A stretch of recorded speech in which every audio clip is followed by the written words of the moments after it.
Good evening, beachcombers. Tell me, have you ever followed footsteps just to see where a stranger was going? What if every trail you found stopped at the water and never came back? Stay close, keep the wind at your back. You're listening to Somnolent Conspiracies, where we greet you properly, ask you to think with us, and pry at mysteries until they give a little. Brighton's shoreline is loud by day. Arcades, gulls, the rattle of the shingle when a wave pulls home. At dawn, it's a ledger. For 6 mornings in a row, the beach presented the same entry. A single file of bare footprints emerging from the sea, crossing wet sand to the shingle line, then stopping, no turn, no return, no drag. By sundown on each of those days, someone connected to the seafront was dead or gone. A sous chef who finished late, a tarot reader from the pier, a lifeguard on winter contract. The steps belonged to none of them, yet each death felt tallied the way surf counts pebbles. Our detective believes in tide charts more than prophecies. She believes in how sand collapses under weight, where salt dries slower, and why a shoe leaves silica where skin does not. We'll test kelp-derived binding agents, watch the grooming tractors rake for what it erases and what it writes, and walk the long groins where the currents spin like a key in an old lock. If there's a ghost here, it knows schedule and spectacle. If there's a killer, he knows the same. Ready to walk? Don't step in the prints. Note their depth. And if the waterline looks closer than it should be, count your breaths before the next wave. Part 1, Dawn Ledger. The sea wrote a straight line in the dark and then stopped. Detective Ada Rowan stood at the cordon tape strung between 2 wind-hummed poles on Brighton Central Beach and watched the sky inch toward pewter. The shingle muttered softly, a drag and clatter as each receding pull of water tried to sort pebbles by size and failed. At 5:22, the Coast Guard had called her. At 5:31, she stepped off the promenade and into the raw edge of morning where the beach was more notebook than landscape. Trail starts here, said Officer Malik, breath fogging. He lifted the tape for her. First tide line. No return. Ada nodded without answering. She had not slept much. Sleep never competed well with the sound of surf. It had the habit of counting. She'd brought coffee and let it go cold on the walk down. Now she crouched at the water's edge and traced the air above the first impression. Barefoot, narrow heel. Toe splay out by a few degrees. The mark was clean despite sheen. No crumbled ridge, no collapsing belly of the print. Edges crisp where wet sand met the molding pressure and stiffened. Regular. Almost too regular. How far? She asked.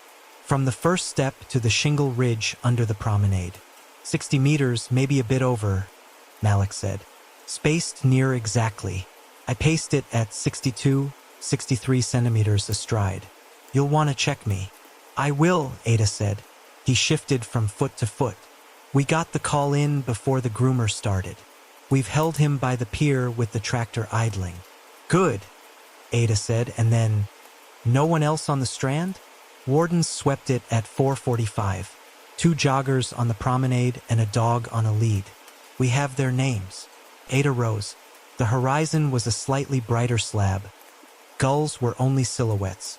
She walked the line of prints as if shadowing a careful ghost. Each step was a copy of the last. Heel pad with a faint crescent notch on the medial side. First metatarsal with a tiny flat along the ridge. Left, right, left. A metronome track laid by someone who had studied how to be forgettable and failed by being perfect. She followed it inland. The beach here was a hinge of wet sand giving way to the steeper, drier plane of shingle. There, where wet met dry, the footprints ended in a last 2 steps that sank into the semi-loose mix and then simply stopped. No pivot. No drift left or right. No extensions into the looser pebbles where a normal walker would have hunted for balance by feel. Ada let the sound of the sea fill the silence while she took it in.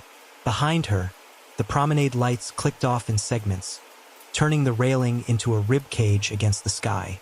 Beyond, the city still slept with its jaw clenched. Photos? She asked. Initial set with scale markers, Malik said. No cast yet. We were waiting for you. Good. We'll do casts. We'll do more than casts. Ada stepped back, eyes mapping the corridor of dawn that ran from sea to promenade. She pictured a rake passing over this space in parallel lines, the way the grooming tractor did it before most of the city woke. She pictured the tractor stopping, just so, its rear deck low, its rake lifted, its engine ticking. She pictured a pause. 6 mornings, Malik said, low now, as if the beach itself might be listening. Wardens logged 5 before today. They thought it was some performance thing until we linked the timing. Ada knew the list. She had written it twice herself, once on paper and once on the inside of her head. Hannah Pike, 31, sous chef at a seafront hotel, off shift at 0:40. Missing, found late afternoon in a marina berth near East Street. Mara Vale, 55, tarot reader with a booth near the Palace Pier, collapsed under the pilings, declared dead at scene. Time uncertain. Elliot Shaw, 26, seasonal lifeguard pulled back on contract to help with off-season training. Vanished. Scooter left at a rack near a numbered groin. 2 others since then. Moderators from a witness forum with more to lose than to gain by making noise. Each day a trail, each day a loss. This is not art, Ada said, quietly enough that only the wind heard. She straightened. We're freezing operations from the pier to the marina. No grooming, no tractors, no demos. If anyone moves a rake or a broom on this beach, they answer to me. Already told them, Malik said. The contractor is sulking in his cab. Good. We'll use his sulk. She turned to the tech unit arriving in a staggered line down the steps. Hoods up, cases bumping their shins. Set the time-lapse towers on the promenade at 40-meter intervals along a 600-meter stretch centered on this trail. Overlap their fields. I want drone orthomosaics before the light changes too much, low and slow, then high and wide. If there's a breeze shift, note it. If a gull farts, note it. Copy, said Harper, the lead tech, already unpacking a telescopic pole. Seeding reference markers? Every 10 meters, flush to the surface. Blue chalk, not white, and place 2 on the shingle ridge. We're going to model the grade if the tide sneaks up. Harper grinned in the way people do when the work is clean and demanding. Understood. Ada walked with them back toward the promenade to set the first pole. The stair risers were slick with salt bloom. A pair of teenagers watched from a bench and pretended not to be filming with their phones. Ada logged their faces without thinking and let it go. She had heavier faces to carry. At the top, she paused to look down the length of beach toward the numbered groins. Those long wooden fingers that reached into the sea to slow the drift of sand and shingle. They looked like a key turned partly in a lock. In their notches and shadows, you could hide a lot of things as long as you remembered the tides. Groomer passes at what time? She called back to Malik. Scheduled sweep 4:30 to 5:10, he said. Wardens say the trails show up after it passes each day. They swear it's not there before. Get me the tractor's onboard GPS logs for the last week, Ada said. Speed, pauses, route deviations. I want the raw, not the contractor's printouts. Already requested, said Malik. They're dragging their feet. Then they can use them to walk a straight line to court. Ada turned to Harper. 2 drones. 1 to watch the beach at grazing angles for aerosols. 1 to give me a straight-down mosaic. Program auto-returns along a sawtooth route that crosses the groin gaps. We'll hang reflective tags on the rail to help with alignment. Harper gave the quickest of nods. He knew better than to ask why she wanted aerosol capture before anyone sprayed anything. On bad mornings, the wind coming off the channel carried a taste of kelp and iron. On worse mornings, it carried craft. Ada walked the trail again from sea to shingle, now with a strip of metric tape in hand and a small digital inclinometer clipped to her belt. She measured stride intervals. 62, 63, 62, 64 centimeters. She set the inclinometer against the print's heel-to-toe plane. The angle of push-off should have varied slightly with fatigue, with microslips, with distraction. It did not. The heel depth was uniform within a millimeter. The toe divots were crisp at their anterior edge where they should have feathered in the wetter sand. She crouched and inhaled. A faint tang that wasn't sea. Something like a cold pantry. Salt, yes, but salt could be theatrical. The tiny, shining wetness in each print was too even to be splash. It looked placed, a sheen laid across a shape that held its rim. "Detective," Malik said, voice tight, "you should hear this. The warden from yesterday says the tractor paused near groin 73. A gull in the way, he says." "Do gulls fix themselves to a schedule?" Ada asked. "I wouldn't know," Malik said. "Let's find out." She stood and signaled to Harper. "We'll run fiber lines to power the time-lapse. No battery excuses. And get me a sensor station at groin 73, a camera under the rail, one looking along the notch, one at the waterline. If anything about that tractor so much as shivers, I want it immortalized." A gull cried overhead, dropped, and then arrowed away as if something invisible had kicked it. The light advanced a degree. The beach came into color, muted chalks and grays, the bruised silver of the water under a low ceiling. Ada turned a slow circle. She let the place lay itself over her senses until it became smaller and starker. Sand was honest. The sea was relentless. The machine was obedient if you told it not to think. Somewhere between those three truths, a human being had found a way to write a story that erased itself. She felt the outline of that story like a cold coin pressed into her palm. "We wait," she said at last. "We watch, and if this thing likes dawn, we'll give it an audience that never blinks." Part 2, Sand Tells on Wait. The first cast came up clean and wrong. Ada watched Harper peel the silicone jacket from the shallow tray he had pressed over 3 sequential impressions. The plaster had set hard in the cold, releasing with a small sigh. The replica heel, arch, toes, everything stood up with museum clarity on the folding table they dragged to the promenade rail. "Uniform depth," Harper said, tapping his caliper. 14 millimeters at heel, 14 to 15 across the met heads, 14 at the toes. "That is not how a foot works." "It is how a stamp works," Ada said. She touched a fingertip to the plaster's rim where it met the preserved edge of sand the Tex had scooped as a collar. No crumbling silica, no sluiced-in collapse. A hard line, the kind that came from a material wicking into grains and locking them before weight dispersed. Malik arrived with takeout cups that steamed like train stacks. Contractor finally coughed up the GPS. "There are pauses." "At groin 73, Ada said. He blinked. "Twice each morning. 40 to 90 seconds. Ada sipped and let heat return to her mouth. "We'll use that. Harper, I want microsamples from the print surfaces, edges and base. Bag them cold, chain of custody clean. And send one to GCMS with a control from adjacent wet sand." Harper's brows rose. "Binder. Let's see if the beach is being glued into behaving." By late morning, the tide had come and gone, erasing everything they had not walled off. Under the evidence tent, the casts lay in a tidy run like pale fossils, each tagged with grid coordinates and time marks. Ada leaned over one and studied it the way a watchmaker studies a gear. Tiny concentric lines ringed the toe pads, microcrusts that could have been capillary draw lines, as if something syrup-thin had migrated outward before setting. "Run the SEM if we can get time at the lab," she said. "I want crystal morphology on any salt we find." "You think the wet sheen is sprayed, not splashed," Harper said, not disagreeing. "Spray leaves regularity if you build it to. Splash is chaos pretending to be pattern," Ada said. At noon, a courier from the unit lab jogged down the steps with a printout and a grin that meant either sausage rolls or results. "Prelim GCMS," she said, handing over the sheet. "Signal match at 58.44 retention. Sodium alginate. Confirmed peak at 7.10. Calcium chloride. Both high. No diatom progression in the control." "Alginate," Malik repeated. "Like seaweed thickener? Ice cream. Also the basis for a lot of biosafe molding compounds," Ada said.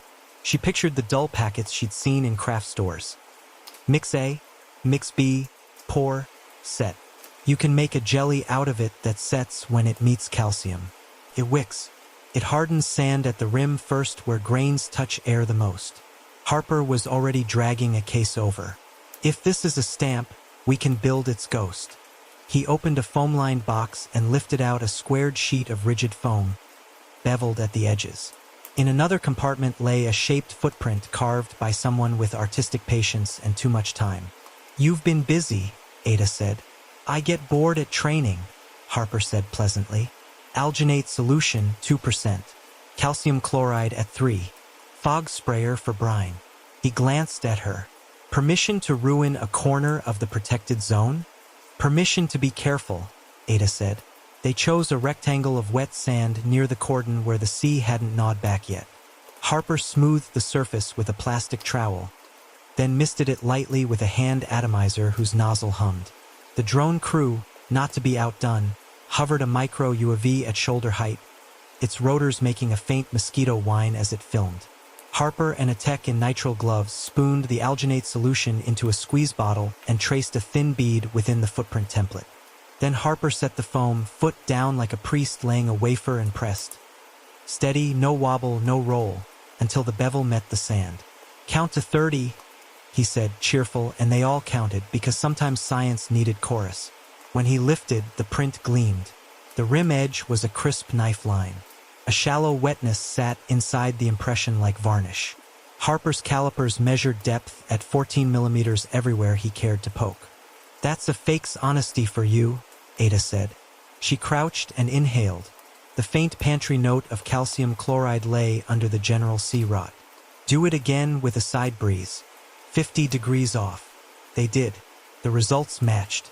The micro UAV caught the brine plume as a coherent veil that fell exactly where Harper had wanted it, nowhere else.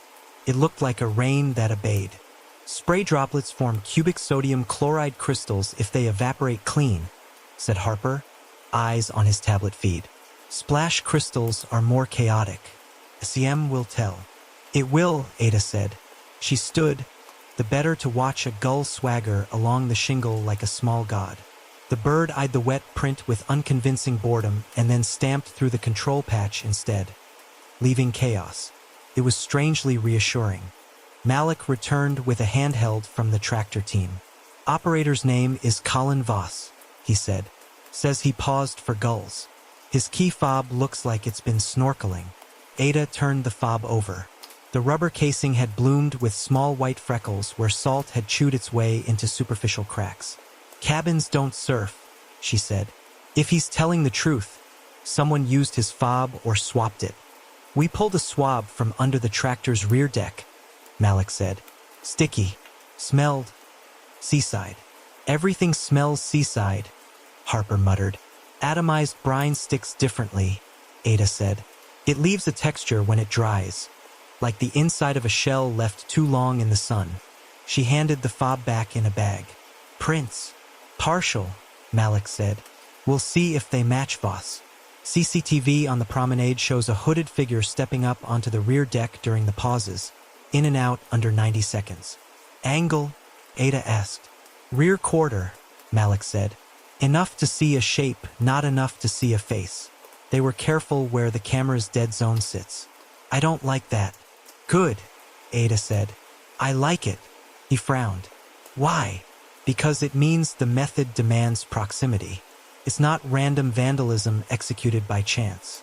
It's a schedule and a machine and a hand. People leave more crumbs when they're punctual." The lab called again at 3. SIM images pinged onto Harper's screen. Tiny glassy cubes sparkling in a grayscale field, marching like little buildings. "Spray-borne salt," he said. "Regular cubic growth. Splash controls a mess of ragged morphology." "Edges," Ada said, pointing. "Those crust lines around the toes, the capillary rings, we have them on both the seam casts and our tests. We also have identical ridge defects on the first met of left and right prints," Harper said, zooming. He parted the plaster casts on the table as if parting bread. Flat portion on the first met head. Same tiny nick, same orientation. Left foot shouldn't be a mirror of right foot unless someone mirrored a model. "Cloned," Ada said. Malik blew out a breath. "So someone made a pair of fake feet, soaked a stamp with alginate, pressed them in after the groomer passed, misted brine to make the sheen and salt crystals, and walked away without walking. And did it 6 times while Brighton yawned," Ada said. "Why alginate?" Malik asked, more to himself than anyone. "Why not plaster or resin or..." Alginate sets fast, grabs sand like it was born to, and doesn't kill your machine if it drips, Harper said. It's also something you can buy in bulk without raising eyebrows. And sodium alginate with calcium chloride? That's the cheap kit. Hobby grade. You could hand this to a teenager with a project budget. Ada looked past him to the line where the water tapped its knuckles against the shore. The horror of it wasn't blood. Not yet. It was the cleanliness. The urge to write a trail that led inward from the sea and then stop, as if the beach itself had kept the person. It borrowed haunt from the horizon and fed it to the city one name at a time. Someone plants a manufactured trail at first light, she said. The groomer wipes the slate. The stamp writes the message. The mist makes it glow. Our question is how the hand arrives and leaves unseen. Drone, Malik asked. Could a drone carry a stamp and press? Not with that force control, Harper said. You'd get wobble and variance. And the calcs against rotor wash are ugly. But a drone can mist like a dream and trigger solenoids. Solenoids, Ada repeated. She felt, for a moment, the click of a thing settling where it wanted to sit. We need to look where the beach has cavities and leverage. Groins, rail undersides, the places where you could hide a canister and clip a line. And we need the tractor's undercarriage swabbed inside out, Harper said. Nozzle brackets, hose clamps, anything that says a system was mounted and removed. Ada nodded. Do it. And flag groin 73 for a dive at first safe window. If something's anchored there and talking to a handset, I want its language. Malik hesitated. Detective, the victims. Are we still thinking the sea did the killing? Ada looked at the plaster foot lying on the table like a souvenir from an unvisited country. No, she said. This sea is being used as a storyteller. The killing is elsewhere. She pulled on nitrile gloves and lifted one of the casts. Its weight was unexpectedly comforting, the weight of a lie made solid. She turned it to the light and watched the tiny salt cubes glitter. Tomorrow, she said, we let them try to perform again with better critics. Part 3, The Groomer's Hour. The contractor's cabin was a little aquarium of stale air and anger. Colin Voss sat behind the wheel with his high-vis vest zipped up to his throat and both hands planted on his thighs like he was waiting for school to end. He was 40, maybe, with creases etched by salt wind and the remembered sting of stones thrown by children. The grooming tractor idled a low diesel heartbeat under him. Outside the windshield the beach was a long, combed pelt waiting to be told what to be. You're holding up the morning, he said when Ada opened the cab door. I've got a run to make before the joggers chew me alive online. You'll run when I'm done, Ada said, climbing up. The cabin smelled of damp fabric, cheap coffee, and a little of fear. She let the door stand open to the cold. You paused at groin 73 6 days in a row. For gulls, he said, eyes on some point above her shoulder. They congregate there. I don't run them down. You pause twice each morning, Ada said. 40 to 90 seconds. Gulls do not hold still on cue. He shifted. Sometimes it's driftwood. Sometimes kids leave rubbish. I don't want to foul the teeth. She held up his key fob in its evidence bag. And this swam to work. I dropped it under the pier a few weeks back, he said too fast. Got it back. Rinsed it. Works fine. Look at me, Ada said. He did, resentful because he knew he had to. Someone climbed onto your deck during your pauses. Impossible, he said. I'd feel the shift. Ada waited one beat, too. He folded first. I felt the shift, he said. Once or twice. Thought it was the rake catching. You keep enough noise around you and you can pretend not to hear. Open the rear hatch, Ada said. He made a small, helpless gesture. I told your bloke. It's clear. She leaned out and waved. Harper broke off from his discussion with the drone crew and walked over with a tool roll and the kind of patience reserved for machinery and infants. Together, they stepped behind the tractor to the low deck where a plate raised and lowered the comb. Sand and kelp had collected in the cavities like the beach had been hoarding pieces of itself. Swab line here, Harper told his tech, pointing to the inner lip, and on the frame spar. And hello, what are you? He plucked a tiny metal shaving out from a bracket recess, tweezers moving like a pickpocket's fingers. He dropped it into a vial. "Bracket?" Ada asked. "Looks like an add-on used to be mounted here," Harper said. He tapped two threaded holes whose edges showed fresh chew marks. "You can seat a nozzle arm on this spacing with a simple clamping plate. Something was here and got unbolted with a cheap wrench." Ada ran a gloved fingertip under the deck. Came away tacky. When she rubbed thumb to forefinger and let the air dry it, the film tightened. "Atomized brine," she said. Harper sniffed the vial he'd just capped. "And alginate droplets. The fluoresce test will pop. I can smell that pharmacy sweetness." Voss hunched. "I didn't put anything on there. I don't trick my rig." "Of course you don't," Ada said flat. "But someone did. And if you paused where they wanted you to, they had time to hop aboard, adjust a nozzle, and hop off without a hand raised on the promenade. Did you see anyone near the groin notch when you paused?" "Sometimes," he admitted. "Hood up, hood down. People walk dogs at stupid hours." Ada stepped back, letting the gull's complaints fill the gap. The promenade cameras were already hers to review, but she wanted to hear whether Voss would volunteer what the footage would inevitably show. "There was a person," he said at last. "Black hoodie, hands low, didn't look at me, moved like they were used to stepping on boats." "Sea legs," Malik said from below. Voss nodded, grateful for the offered language. "Sea legs. CCTV shows your hooded border," Ada said. "Rear quarter angle. In and out under 90 seconds. They knew where the blind cone sits. They were practiced." Voss looked smaller inside his vest. "Do I need a lawyer?" "You need to keep your schedule exactly as it was," Ada said. "And to tell me if anyone asks you to change it. You're not under arrest. You're a vector." He frowned, not liking the math of that word. She climbed down, leaving him with his trembling machine. They walked the groin numbers, timber fingers thrust into the morning. At 73, the sea threaded faster through the piles, running green, white, and black in the gaps. The notch at the head cut like a missing tooth. In that cavity someone had made a habit of pausing, tractor or man. Ada could not yet say, but the beach knew the difference in its bones.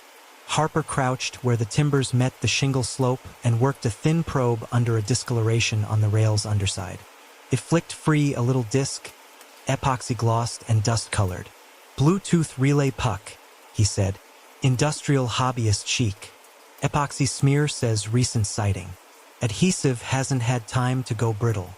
He pointed to a second smear along the rail, slightly offset. "At least two. Angle aligns with where the tractor deck sits when Voss pauses. Relay here, command there." "Signal origin?" Malik asked. "We'll net scan," Harper said. "But if they're smart, they spoof and burst.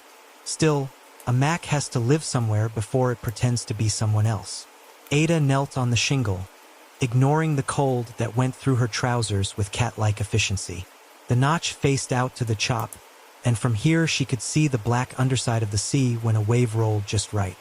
There were places in Brighton where the sea did not behave like a picture on a postcard. This was one. "Dive window?" she asked. 2 hours from now before the tide turns mean," Malik said. "Team's kitting up. Good. We'll work the cavity and the downcurrent side." She turned and shaded her eyes to look along the beach. The rake marks from last night's run lay like corduroy, clean despite human interference. In that tidy order, a deliberate mess had been printed 6 times. It was a manifesto in neat lettering. The drone crew buzzed a micro UAV down into the notch. His camera threw back a tunnel of wet timber and shadow.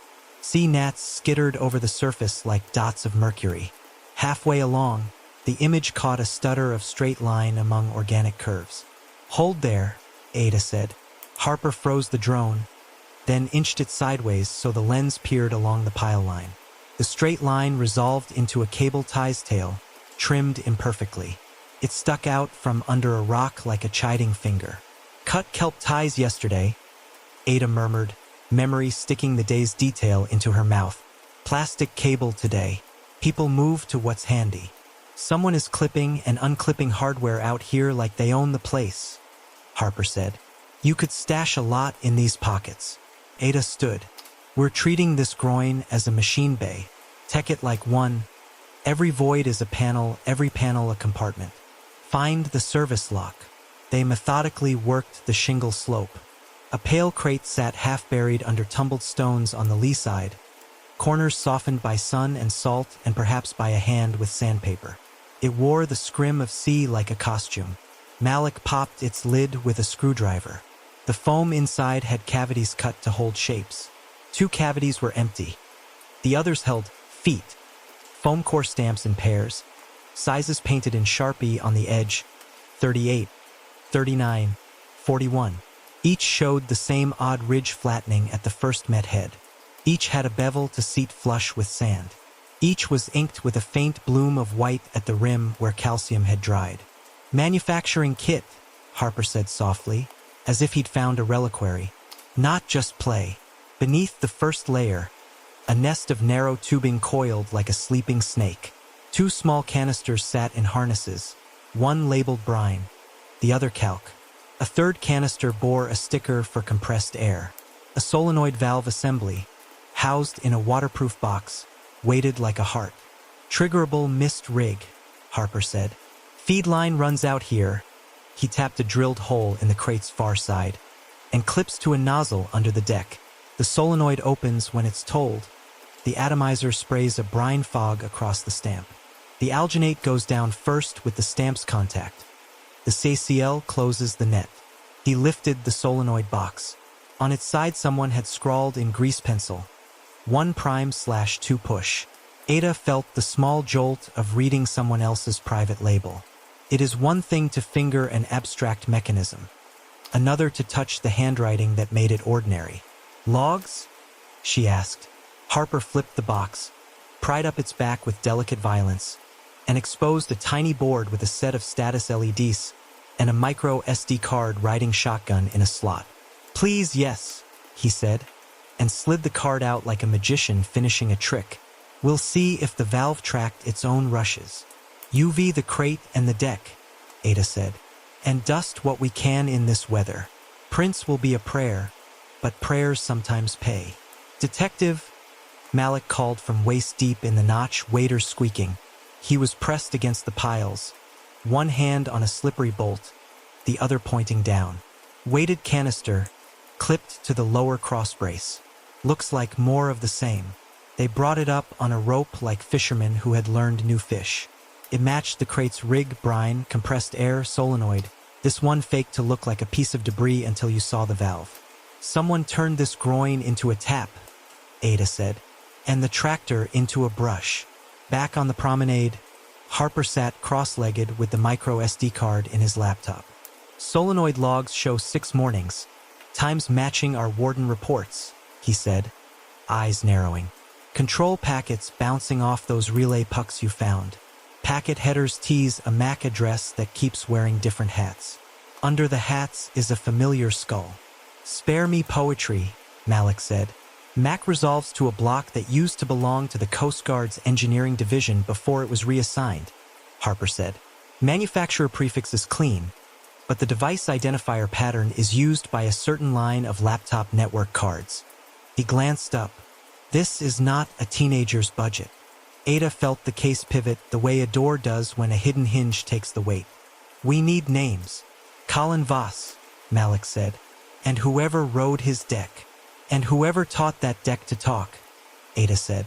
She held up the laminated printouts from the victims' forum, the list of names who had crossed a developer publicly and paid for it. Start with the ones who wrote code for boats and got bored with regulation. She looked out at the groin, its black timbers weeping tired water. Under the arcade by the pier, tourists would later buy chips and glance at the sea without seeing it. For now, the place was quiet enough for mechanisms to speak clearly. The groomer is our delivery platform, she said. The groin is our cabinet. The mist is our curtain. The question left is the hand in the sleeve. She turned from the water. We find the hand. Part for the names the sea took. Brighton keeps 2 sets of names. The ones painted on souvenir mugs and the ones the tide won't give back. Ada sat at a workstation in the incident room, the the sea replaced by the soft roar of HVAC, and laid the lists over each other until they made a single shape. The 2019 pier collapse had not been a dramatic movie fall. No screaming crowds, no domino timbers sighing into foam. It was a buckling, 3 panels near the seaward arcade that dropped by half a meter after a corroded bracket failed in a spring storm. 2 tourists sprained ankles. A kiosk cracked. The city survived by shrugging. But regulations woke up late and hungry, and 100 hands wrote statements no one wanted to sign. She pulled the file. Pierlight Holdings had held the contract. Gareth Lyle had been project manager. Architects Ty Lucent, press smile intact. A man who liked to talk about activating the shoreline and public-private rejuvenation. When the insurance fight turned against the company, it folded. Lyle reappeared a year later with a new firm and a new language. Lyle Studio/Shoreworks, a coastal art tech outfit selling kinetic installations to councils that wanted Instagram to notice. Mist halos that wrote words by noon and disappeared by dusk. Drone-sculpted sand calligraphy erased by the next tide. Ocean-safe binders that flexed between ecology and entertainment. Ada dragged the victim list forward. Hannah Pike, sous chef at a hotel that had catered council events. She had been a kitchen nobody in 2019, but she'd written a detailed witness statement about deliveries blocked while Pierlight fenced off fire access. Mara Vale, the tarot reader, was nobody official at all, but she had kept a witness forum open when lawyers' letters started to arrive. Elliot Shaw, lifeguard, had worked a winter contract for training drills and, in his off hours, ripped the safety footage from a dying DVR when a routine inspection misplaced the original. 2 forum moderators lived inland. One suffered a break-in with nothing stolen but a hard drive. The other had a car fire that the fire service shrugged off as electrical. None of them were important enough to crowd a front page. All of them had posted in that witness forum. Ada slid the chat exports closer. They were brittle and angry. Anonymous handles. Nicks that tried to be poems and failed. A DM from a burner that had drifted from inbox to inbox the way trash drifts to the same corner of every playground. The beach remembers who walks out. The phrase made her jaw ache. It was the kind of thing a man wrote when he wanted myth to do his lifting. She pulled up Lyle's company site on one monitor and John Kern's CV on another. Kearns, former Coast Guard engineer, had done 8 years designing and maintaining navigation aids and emergency comms for the Sussex stretch. Radio repeaters, relay pucks, waterproof housings, the dull miracles that keep boats from touching each other wrong. He'd left 3 years ago. The LinkedIn line read, CTO, Lyle Studio/Shoreworks. Lyle's press page was a parade of photographs where the sea behaved itself. Fog rings that rose from under a promenade and settled like crowns on children's heads. A time-lapse of writing water. A track of mist that spelled a word on a damp boardwalk and then faded as the board dried. A kinetic sand art demo. A drone with a fine spray turned beach into a dotted halftone portrait of a local celebrity. In a B-roll clip, Ada watched a nozzle arm tuck neatly under a platform to keep the install hidden between demos. Who gave them permits to spray the shore? Malik asked, leaning on the partition with a carton of noodles he'd forgotten to eat. Demonstrations under controlled conditions. Environmental approval letters attached, Ada said, clicking through PDFs without opening them. She didn't need to read the letters to know how they were written. And an eager council delighted to say yes to anything that looks like a festival. Art tech, Malik said, as if rolling the phrase around his mouth to see if it dissolved. And now the beach gets performance murders. Not murders by water, Ada said. Murders narrated by water. She opened the witness forum in a sandbox browser the digital team had built to keep rage quarantined. The posts ran back 6 years, through the collapse and the civil case and the dust that settled when everyone grew tired of shouting. A moderator with a seahorse avatar had kept the thread tidy and indexed. Maravale. Elliot, under his own name, had uploaded clips and drawn little diagrams where bolts should not have been. Hannah had posted once, apologizing for making a fuss, then apologized for the apology. Ada scrolled. The burner posts arrived late at night, time-stamped like footsteps. The beach is a ledger. The page turns itself. You walked out and the sea watched. It will even the score. The phrasing changed slightly from week to week, as if the writer were trying on robes to see which fit. The sentiment did not. Pull IPs, route info, the works, Ada said to the air, to the digital team 2 cubicles over. I know it's a wasteland of proxies, but patterns live in bad habits. Already on it, said a voice over the partition. The burner toggles through coffee shop Wi-Fi and public library networks. But one post path skated through a mesh at the marina that still keeps old DHCP logs. We might get a MacTail. Ada smiled without teeth. Good. She drew a clean sheet of paper from a drawer and wrote narrow field in block letters at the top. Then she made 3 columns. Schedule, spectacle, grievance. Under schedule, she wrote groomer 4:30 to 5:10 and pauses G73 and 2 bursts and same window daily. Under spectacle, she wrote alginate/CACL, mist rig, stamp crate, drone cradle, relay pucks. Under grievance, she wrote pier light collapse/insurance ruin, public humiliation, witnesses equals walked out. Why pick them in that order? Malik asked. Because he's telling himself a story where the sea keeps score, Ada said.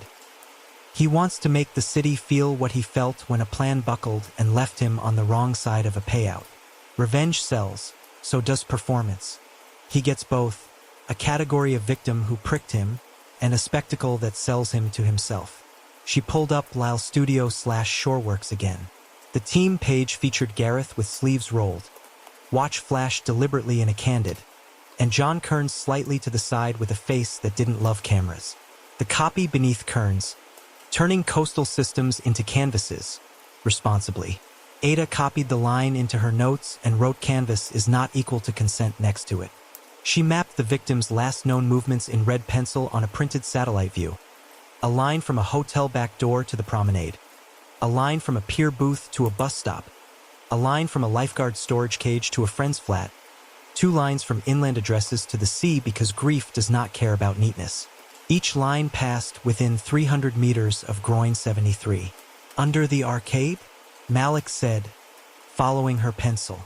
Storage bays, service lockups.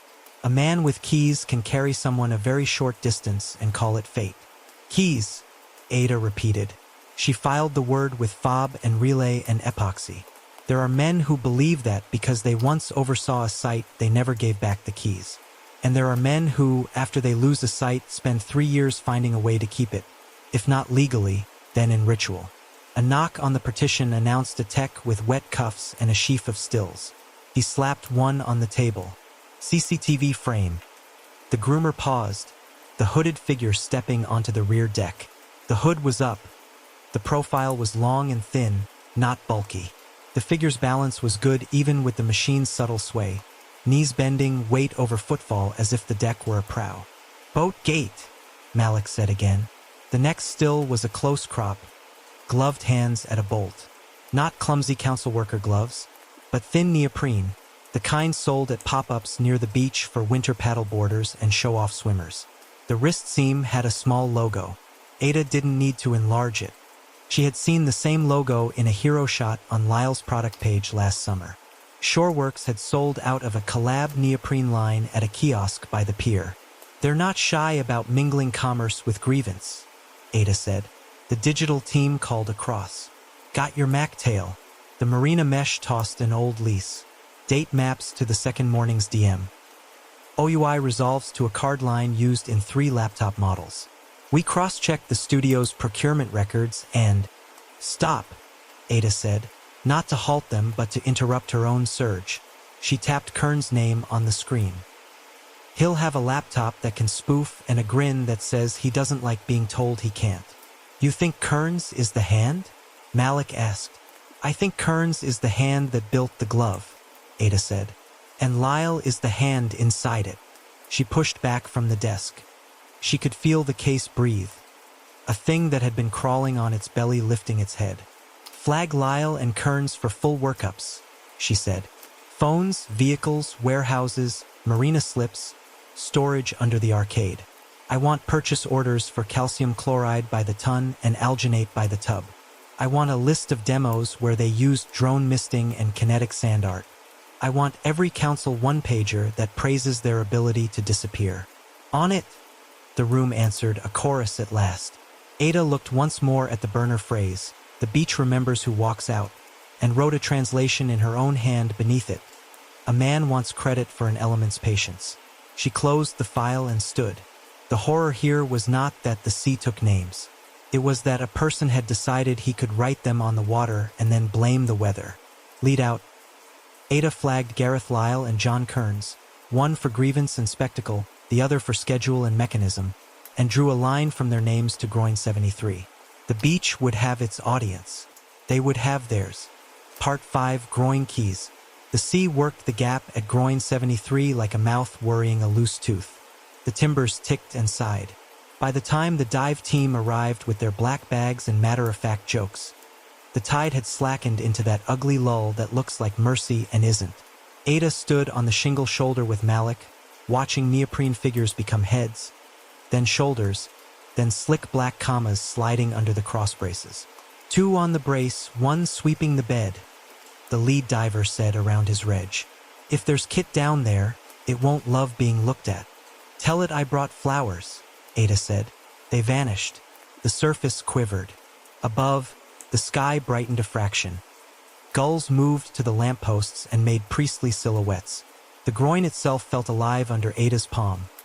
Old wood, tar, salt, the vague voltage of something concealed that thinks concealment equals power. "From the promenade," Malik said, glancing up. "This notch is an inconvenience. From down here, it's a stage." "We found the stagehands," Ada said. "Let's see where they hide the props between X." The first diver surfaced 10 minutes later with a hand on a rope. "Weighted canister, clipped under the lower brace," he said, voice amplified to the ugly honesty of open places. "Looks like a repeat of the one you pulled. Brine, air, solenoid." They brought it up, dripping barnacle freckles blinking in the gray light. The housing had been painted a tired brown to read as junk. Only when Harper cracked a seam did the disguise fall away into clean machined edges and a neat heart of valves. "Same build," Harper said, fingers gentle and acquisitive. "Same handwritten scrawl. 1'/2 push. Whoever wrote it did all the boxes. Same hand, same pressure, same petty little slant." The second diver surfaced with a plastic mesh tote. Inside, a harness plate with quick-release buckles, a flattened coil of translucent tube, a clamp with a strip of kelp still glued to its jaw as if the sea had tried to wear the crime. The third diver surfaced farther out, swore softly, then waved a lamp at the bed. "Drone cradle," he called. "On the downcurrent side behind a shingle drift. Camouflaged with gray scrim. It's got a sacrificial pebbled skin." Ada's throat tightened the way it does when the obvious finally becomes admitted. The beach was made into a workshop by people who had decided the city existed for their rehearsals. They lugged the cradle up and laid it on a tarp. Up close it was a low, lidded rectangle with a texture that mimicked shingle so well you had to touch it to find the lie. A fine grate ran along one side, intake or exhaust. The lid released with a disguised latch. Underneath, foam cutouts hugged a micro UAV, a battery bank, and a set of mist nozzles mounted on a folding arm. A control board sat in a waterproof blister, its antenna tucked along a seam like a folded fin. "Pre-programmed track and spray," Harper said. "It can pop the lid, lift, and lay a plume along a line without a human hand. Wind correction via onboard IMU and a little machine vision. Overkill, but once you build a toy you want to play with it." He lifted the drone like something sacrificed. Its rotors were salt-whitened at the tips. The nozzles wore crystals like frost. "Relay pucks under the rail, canisters in the brace, cradle in the bed," Malik recited softly, as if learning a catechism. "Deck as a docking bay, tractor as a mule, art as a blind." Ada looked under the rail. The epoxy set relay discs she and Harper had found earlier were not alone. Two more sat farther along, offset to match where the tractor's deck would kiss the groove if Voss paused at slightly different marks. Whoever staged this had planned for human wobble, for impatience, for the stupid chaos of real mornings. "UV sweep," she said. The text dimmed a hooded torch. The world clicked into that eerie purple that makes every stain look like a secret. The inside of the crate glowed in the rim channels. The edges of the relay pucks winked where a fingertip had dragged adhesive. The mouth of the groin notch sang with thin rings where atomized brine had fogged and kissed timber and dried. Ada knelt and peered into the cradle's lid. Along the inner edge, fine scratches scored the plastic in a repeated arc. The invisible handwriting of a hand in neoprene gloves, pulling, lifting, dropping, again and again. Every performance leaves warm-ups baked into the wings. "Power up the solenoid box we pulled earlier," she said to Harper. "Air-gap the laptop, read from a sacrificial image. Let's hear its clock." He complied with the reverence of a watchmaker. The micro SD card slid into a reader. Code scrolled not to impress, but because bits prefer to brag. A graph blossomed. 6 spikes in 6 mornings, each one at the groomer's pause times. A second window overlaid it with the drone cradle's lid triggers. A third window leaned in the Bluetooth relay handshake bursts like a gossip. "We have sync," Harper said. Solenoid open signals match the Times Warden's log trails. Drone lid pops within 10 seconds of solenoid priming, then missed cayase at a 5-second burst, then another 15 after the stamp, standardized like a nervous habit. "Origin?" Ada asked. He drilled down. "Packets are small, short-lived. They bounce relay to relay before they break to air. But the endpoint masks are lazy in 2 frames. The MAC under the lies resolves to an OUI for a network card used in a particular line of ruggedized laptops. The device ID pattern is... He tilted his head sideways. Kern's procurement history shows a batch purchase last year for field tests. Serial ranges match this pattern. The crate logs talk in his accent, Malik said. Others could have the same gear, Harper said automatically. Others didn't write 1'/2 push on 3 different boxes with the same pressure and anger, Ada said. Others didn't spend 8 years at the Coast Guard teaching relay pucks to drink sea and spit signal. Her phone buzzed. The digital unit pushed a note. Relay pucks epoxied at 73, also seen at 68 and 75. Different vintage adhesive, older. In other words, this was not a single stage but a touring production, with multiple venues set for redundancy. Ada walked the length between 72 and 74, feeling for the rhythm of the pauses. She imagined the hooded figure stepping from shingle to deck, knees flexing, fingers closing on cold metal. 90 seconds to swap a nozzle that looked like nothing, to prime a line, to touch a relay puck with a phone's short pulse. The sea as noise cover, gulls as witnesses that cannot testify. Then back into the notch under the rail down to the crate. Lit up, drone out, mist across a phantom foot, art that looks like haunting if you let it. At the edge of her hearing something groaned. It was only the shore. It still felt like grief. "What about the stamps?" Malik said, lifting one from the crate's second layer. The foam core feet looked like props in a school play about God. Sizes painted in thick marker, 38, 39, 41. The first met ridge defect present on all, as if a machine had birthed a family with one genetic joke. "Foam core with a sealed skin," Harper said, tapping. "Edges beveled to sit flush. The bevel is identical across sizes. Someone jigged this on a bench. The calcium bloom at the edge tells you they've been used. The 41s are cleaner, maybe new." "Why the pairs?" Malik asked. "To set both left and right?"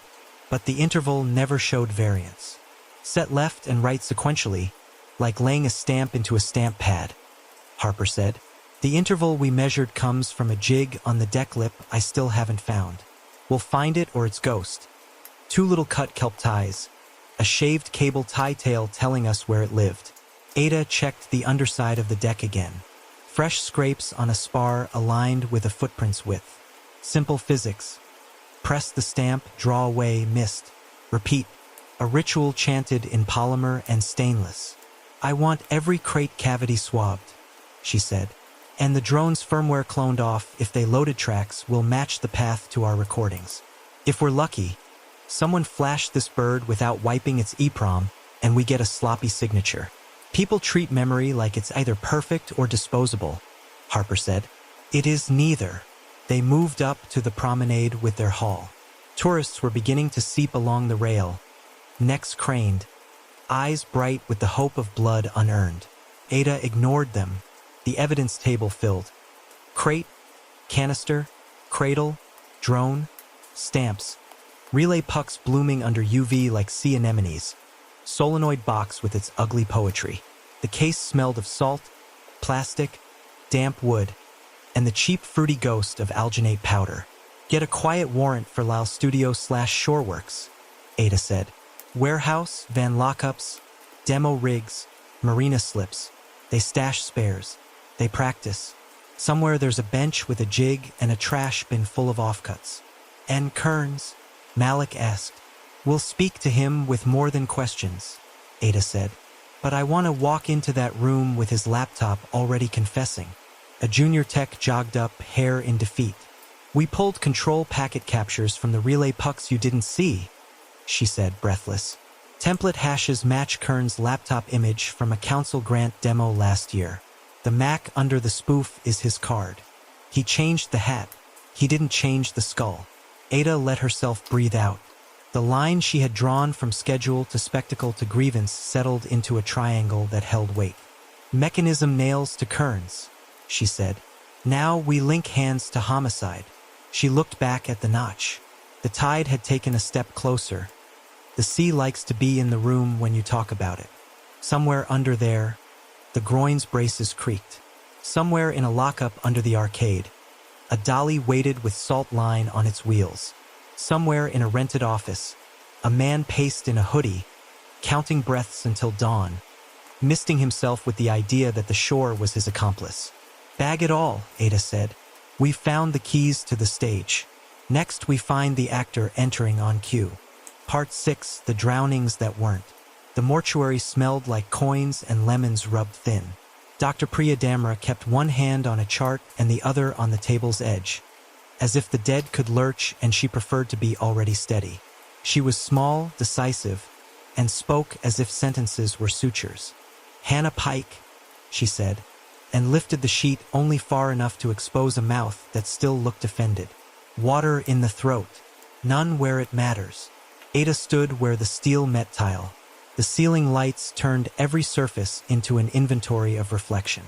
No diatoms? None in the marrow smears, Damra said. None in lung tissue. Lungs show hypoxia patterns, mild bronchial irritation, low-level isopropyl, detectable ppm. Throat mucosa hyperemic. The way you'd get if you gagged a person and took the gag off when you were finished. She tapped her chart. Bruise pattern on jaw angle and mastoid lines. Hands on either side, pressure inward. Vegas tricks. You can panic a body into shutting itself down without drowning it. Salt on clothing? Of course, Damra said.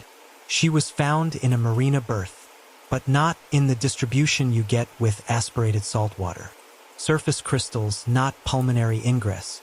No water in stomach either. She did not swallow the sea. Ada looked at Hannah's hands. Nails bruised, crescented with something that could have been fiber. Time of death. Window between 2 o'clock and 4 o'clock, Damra said. Within shouting distance of when your beach becomes theatrical. Rigor slightly advanced at recovery, ambient cold complicates. But I'm not in the waters camp. She died dry. They moved to the next table. The sheet came back. Mara Vale, features rearranged by somebody else's idea of inevitability. Mara has scalp abrasions, Damra said. Pen tip indicating a constellation at the parietal ridge and crown. Linear parallel about a rung's width apart. Your ladder at the groin fits if I squint. But these are post-mortem. No bleeding into tissue. She was dead before her head met wood. Lungs mostly unremarkable for drowning. No frothy edematous exudate. No overexpanded alveoli. Trace isopropyl again. A little higher than Hannah. Isopropyl as in rubbed into something? Malik asked from the doorway, turning his cap between his hands because the living don't know what to do with them in rooms like this. As in used to clean, to anesthetize a conscience, or to confuse a nose, Damra said. It doesn't kill in those low parts per million, but it tells me someone handled them with a kit. She tilted Mara's head just so. Small petechiae high on the conjunctiva. suggestive of asphyxial event, gag, compression, plastic over mouth. I can't call it homicide by ladder. I can call it homicide decorated by ladder.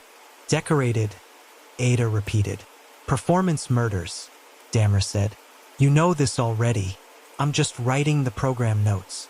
Elliot, Ada asked. Not here, Dammer said. Not dead by my hand or anyone else's today. But if you find him alive, I'll want blood gases and a look at wrists. Ada nodded.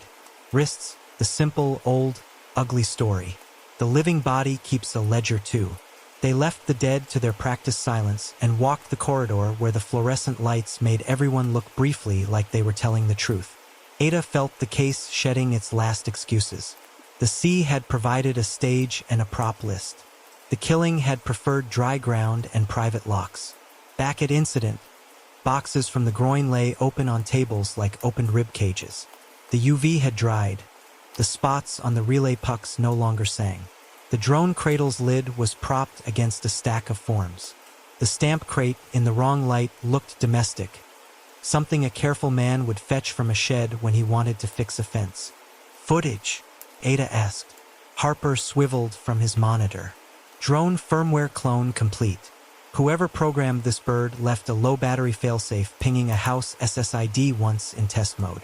The SSID name is Dull. The Mac behind Dull isn't. It's a card we've seen in Kern's kit.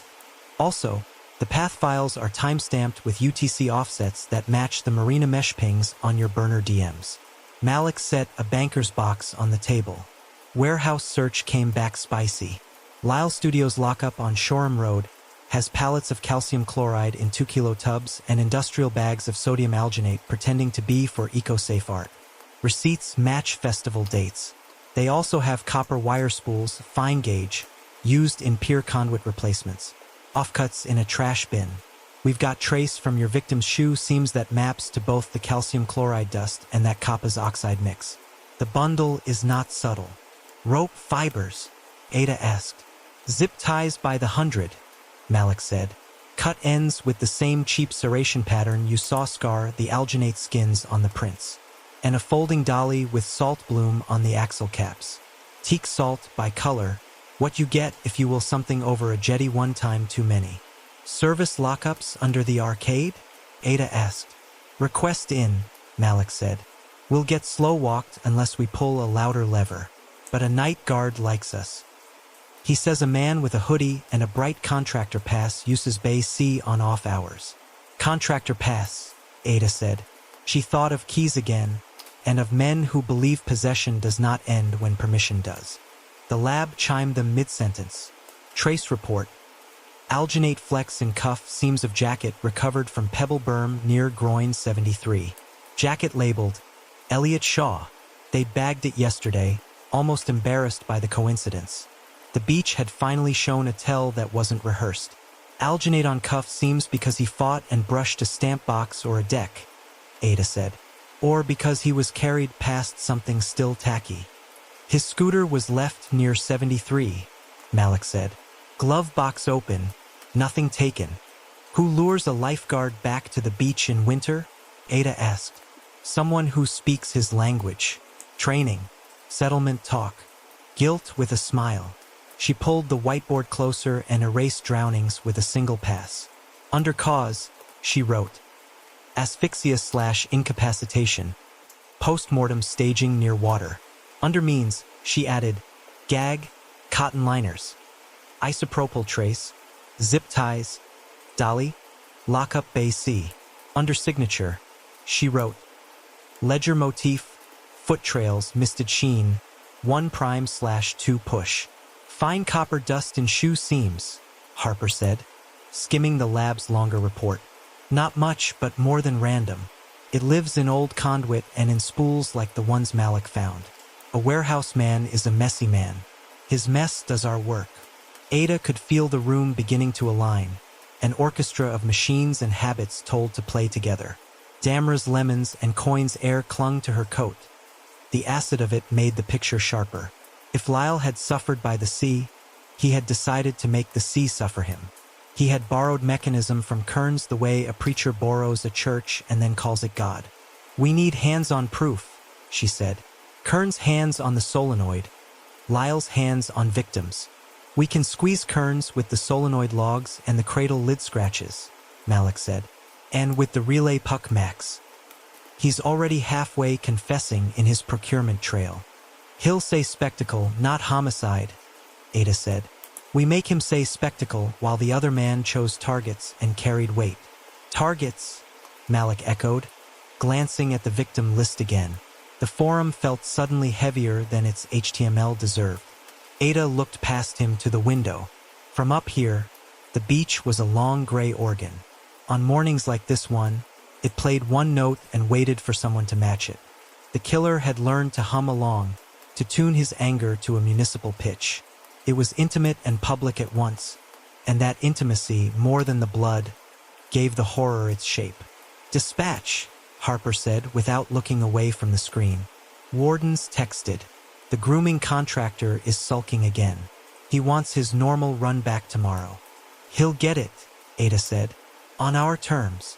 She took the stamp from the crate, the size 41, the clean one that hadn't learned much yet, and weighed it in her hand. Foam with a hardened skin. The bevel kissed her palm. It was nothing until a hand told it to matter. The beach had been made to carry a ghost that stopped where men wanted it to stop. Timeline, she said. Hannah taken between 2 o'clock and 3 o'clock, staged by late afternoon. Mara later, staged under the pier where ladders live. Elliot likely grabbed near 73 on a pretense, scooter as theater prop. All connected to the forum and the collapse. All within a frame where someone had keys to Bay C and a habit of waking under the same dawn. Malik set a folder down with a little too much victory in the motion. We matched shoe seam residues, calcium chloride dust, and fine copper to microsamples taken from the groin crate. Composition matches within comfortable error margins. Also, the cable tie brand at the crate is the same brand in Lyle's lockup. A petty man loves a single supplier. Good, Ada said. When petty men build myths, they still bargain shop. She rubbed the heel of her hand against her sternum where the weight of the case sometimes sat like a table corner. We take Kearns first. We make him say it. Then we let him sit in a room where dawn exists only on tape while we walk Lyle into his own ritual. And Elliot? Malik asked, almost defiant, as if challenging the case to stop giving them corpses and start giving them a man. We look under the arcade, Ada said. We look in Bay C. We follow Salt Bloom on Will Hubs and see where the dolly rests when it's not playing dead. She picked up the cast of a footprint again, the one with the perfection that betrayed it. It felt like the pressed fossil of a lie that wanted to be a legend. The beach trails are theater, she said, finally willing to speak the sentence that had been pacing her skull since dawn. The murders happened dry. Outside, the sky moved one shade lighter toward a kind of day tourists approve of in photos. Inside, the evidence tables glittered with the tiny cubes of salt that had told the truth, because crystals don't know how to lie. An error belonged to the living, not the props. It would come in the next trail, a shift in depth a machine couldn't fake. Ada could feel it arriving like a lull in the wind. Tomorrow would give her the step that belonged to a person, and from that weight she'd take a name. Part 7, the one print that shifted. Dawn came up the color of used steel. The warden's radios ticked like insects. Ada stood with her notebook closed, because the beach was about to write on itself and she preferred to watch. The groomer started at 4:30 on the nail. Voss drove like a penitent. No music, no chatting, no theatrics. At groin 73 he paused where he always paused, long enough for a ghost to step aboard and do ghost business if ghosts wore neoprene and smelled faintly of plastic. Cameras watched from the rail and the groin head, from under the deck lip, from a pole that pretended to be a gull perch. The drone hovered far enough away to be a rumor, lens down, recording at a frame rate that flattened tremor into evidence. At 5:06 the trail appeared. It wrote itself in perfect cadence from the waterline inward, heel to toe, every impression a sermon in 14 millimeters. The mist rig breathed its fine salt. The air stayed indifferent. The world had learned its lines. Mark, Harper said softly, eyes on his feed. Ada raised a hand toward the time-lapse tower nearest the mid-beach. A tiny green LED winked. She didn't breathe for the next 20 steps. At the 21st, the heel went wrong. Not a collapse, not a smear. The heel cut deeper by a finger width, 15.5 millimeters, then rose clean as if ashamed and rejoined the metronome. The toe show remained pristine. The next print returned to 14. The next after that too. The trail continued to the shingle ridge and stopped obediently at its punctuation. Wind lull. Malik guessed too quickly, already regretting saying it. Harper sounded offended on behalf of physics. No change in gust registers. No shear visible on the film. Pressure is local, not planar. Ada walked out across the wet sand as the light acquired a temperature. She crouched over the shifted heel. Up close, the difference was obscene. That extra depth pulled the print into a moment where a machine hadn't been allowed to be the only storyteller. Fine sheer lines radiated from the heel cup like the beginnings of a spider crack. So faint you had to want them. Somebody stepped on their own miracle, she said. She lifted her eyes and ran them across the field. 10 meters landward, where the wet turned to a scatter of pebbles. The shingle held a story the sand hadn't been asked to. A short length of kelp lay against a gray stone, its strap end cleanly sliced.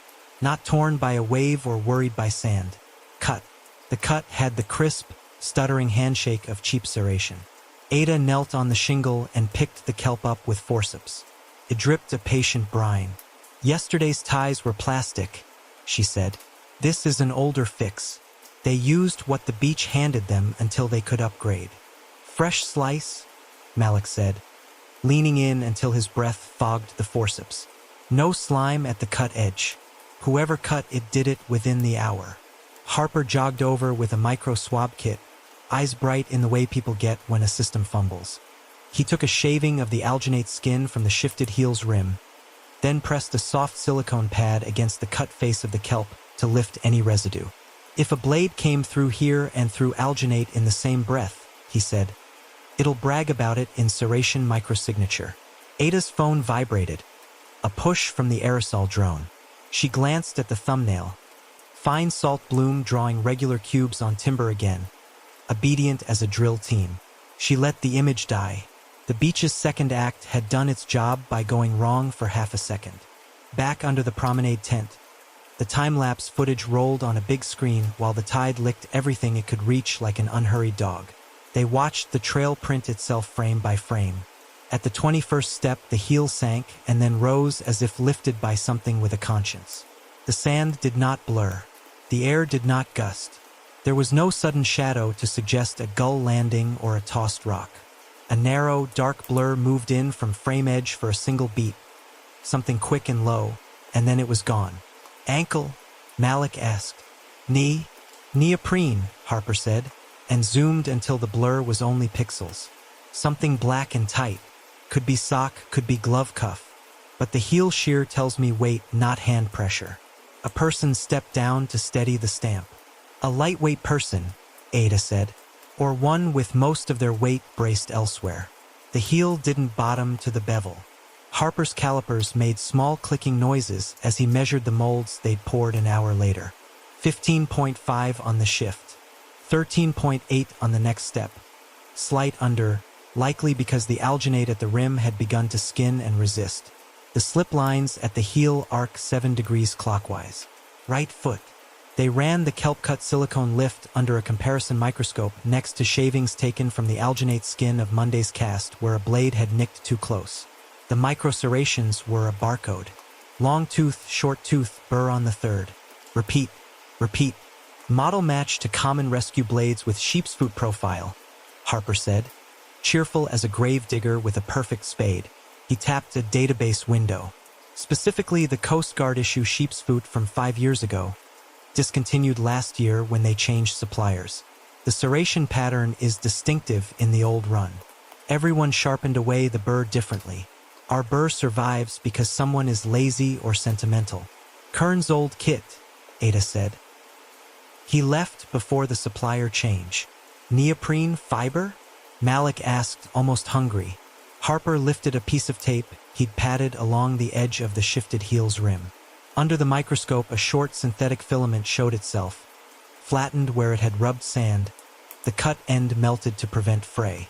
He cross-checked color and weave against a reference grid and then against a product shot pulled from a summer kiosk's Instagram. Glove or sock from the Shoreworks pop-up line, he said. Same weave density, same polymer blend. Brand carried by Lyle's company last season. Lightweight person in neoprene socks steps onto a wet stamp to correct an angle, Ada said. Cuts a kelp tie in the same motion, maybe to free a tether, nicks alginate, leaves us his blade's teeth. His old division used that blade. His current employer sells the fiber that's on the rim. The room held very still for a moment, not out of reverence, but because momentum likes a pause before it chooses direction. Ada turned to the evidence table and picked up the solenoid box with its ugly charm. 1 prime/2 push. Someone had written that once and then again because ritual requires labeling. She imagined Kearns on the groin, gloved, bored, sure, headset tucked out of sight, blade riding his pocket, one knee on a deck lip while the sea marked time. She imagined Lyle elsewhere, the kind of elsewhere that means not on the beach when the beach does the thing he needs it to do, keeping his hands clean for the part where he touched people. Harper, she said. Print the microserration overlay and that fiber micrograph. Blow them up for a man who won't look unless the paper forces his eyes. On it. Malik, she said. Bring Kearns in. Don't cuff him in the car. Let him think he's doing us a courtesy. Set the interview room cold. Put the crate on the table. Put the drone cradle lid beside it. Let him smell his own project. And Lyle? Malik asked. We don't spook Lyle yet, Ada said. He needs to think his ritual holds. We squeeze Kearns until he names the priest, and then we make the priest arrive on time. They watched the time-lapse again. The shifted heel looked even more obscene after decision hardened around it. The human admission in a machine's melody. Outside, the gulls screamed about breakfast. Inside, the prints sat in their trays like confessions cured in plaster. Kearns came into custody an hour later with his hair still damp from a shower and the faint cinnamon of decent shampoo clinging to his collar. He looked like the kind of man who tells himself that competence is morality. He asked for water. He didn't ask why. Ada stood behind the glass and let him take in the room. He saw the crate first and schooled his face. He saw the drone cradle lid and couldn't quite prevent the ghost of a smirk. Then he saw the kelp strip in a bag, the serration overlay, the fiber micrograph, the heel depth chart with a red column taller than its neighbors, and he did a small, involuntary thing with his fingers, a closing and opening, as if putting a knife away inside his own hand. We begin with spectacle, Ada murmured to herself. We end with names. Malik stepped in and shut the door softly. The recording light went red. Ada watched Kearns' pupils change as the room relabeled his work from art to evidence. Outside the glass, the beach lay patient under a sky that would never remember any of them. The shifted heel would be gone by noon. The kelp cut would forget it was neat. The sea would make the same unhelpful sounds. But a human step had been caught stepping, and that was enough to pull a thread. With the knife's microsignature tied to Coast Guard issue, the neoprene fiber tied to Shoreworks, and a real heel's weight sunk into a perfect fraud, Ada moved to break Kearns, gently if he allowed it, loudly if he did not, while seating a dawn bait strong enough to make Gareth Law climb back onto his stage. Part 8, Interrogation Tides.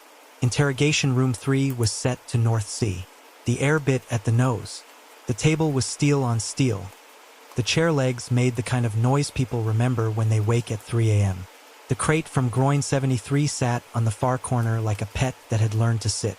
The drone cradle lid leaned against the wall, shingled texture turned inward, as if modesty belonged to evidence. John Kearns rubbed his hands together exactly once and then remembered he was being watched and stopped. He had the compact posture of men who do maintenance on structures taller than excuses. Shoulders forward, neck set, eyes that like to land on machinery first and faces second. Ada entered with a legal pad she wouldn't use. Malik followed with 2 bottles of water, both capped, and a folder thick enough to imply weight regardless of content. The recording light stung red. Mr. Kearns, Ada said, sitting. I'm Detective Inspector Ada Rowan. This is DS Malik. We're recording audio and video. You requested a solicitor. One is on the way and will be present for substantive questions regarding charges. Before that, there are matters of identification and safety. Do you understand? Kearns nodded. I understand the theater, he said, and then flinched at himself for choosing that word. Ada didn't smile. She slid a photograph across the table. The miniature skyline of salt cubes on timber captured by SEM. Next to it, a printout of solenoid logs, 6 spikes in 6 mornings, overlaid with the drone's lid triggers. Next, a comparison plate of microserrations, kelp cut and alginate nick, barcodes married.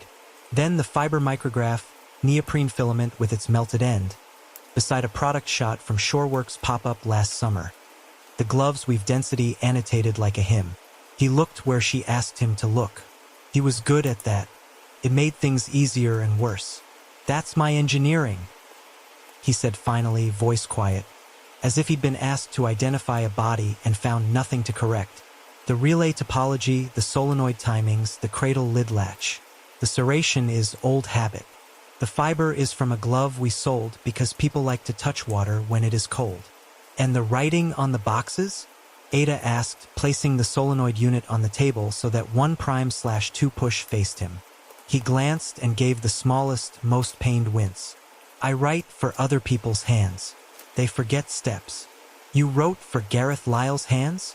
Malik asked. Kearns' mouth twitched. For the team. For reliability. Ada folded her own hands to keep them from moving. We found your Mac underneath the hats you put on it. We found your laptop's procurement range in the relay pucks handshakes. We found your cradle firmware pinging a house SSID once during test. We found your blade's teeth in a slice of kelp that got proud and your glove fiber where a heel sank too far. Mr. Kearns, you don't have to tell me you built the system. The system already did. He looked down at his own fingers, turned them palm up, turned them palm down. It's good work, he said, too softly to be bravado. Tidy, safe, non-lethal. It was meant for spectacle. Spectacle that coincided with a person dying or disappearing every day it ran, Ada said.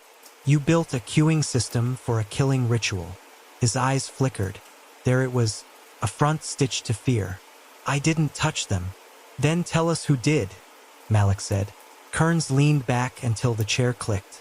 He watched the crate, not the detectives, like a man trying to decide whether a pet that bit is still a pet. When he spoke again, it was as if he had decided to move to the next step on a checklist. Gareth chose names, he said. He called it balance and said spectacle had to be honest or it wouldn't sell. He said the city walked out on him during the pier case and this was us writing legibly on the page the city likes to pretend is blank. I wrote the letters. He decided the sentences. Names, Ada said, but did not supply them. Hannah Pike, he said. The name left his mouth like a pebble leaving a hand, and he watched to see if it hit the water or a skull. Mara Vale, Elliot Shaw, 2 others from the forum, handles I don't recall. Gareth kept the burner phone. He wrote at hours when men think they are original. How did you get them? Malik asked.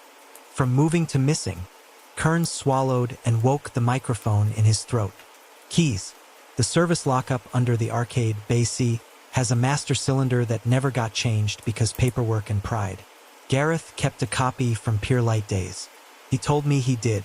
I didn't want to know, and I did. He waited for late. People who work by the sea believe the sea will make their clocks kind. He offered settlement talk or help. He had an instinct for words people want. Describe Bay C, Ada said. We'll check your poetry.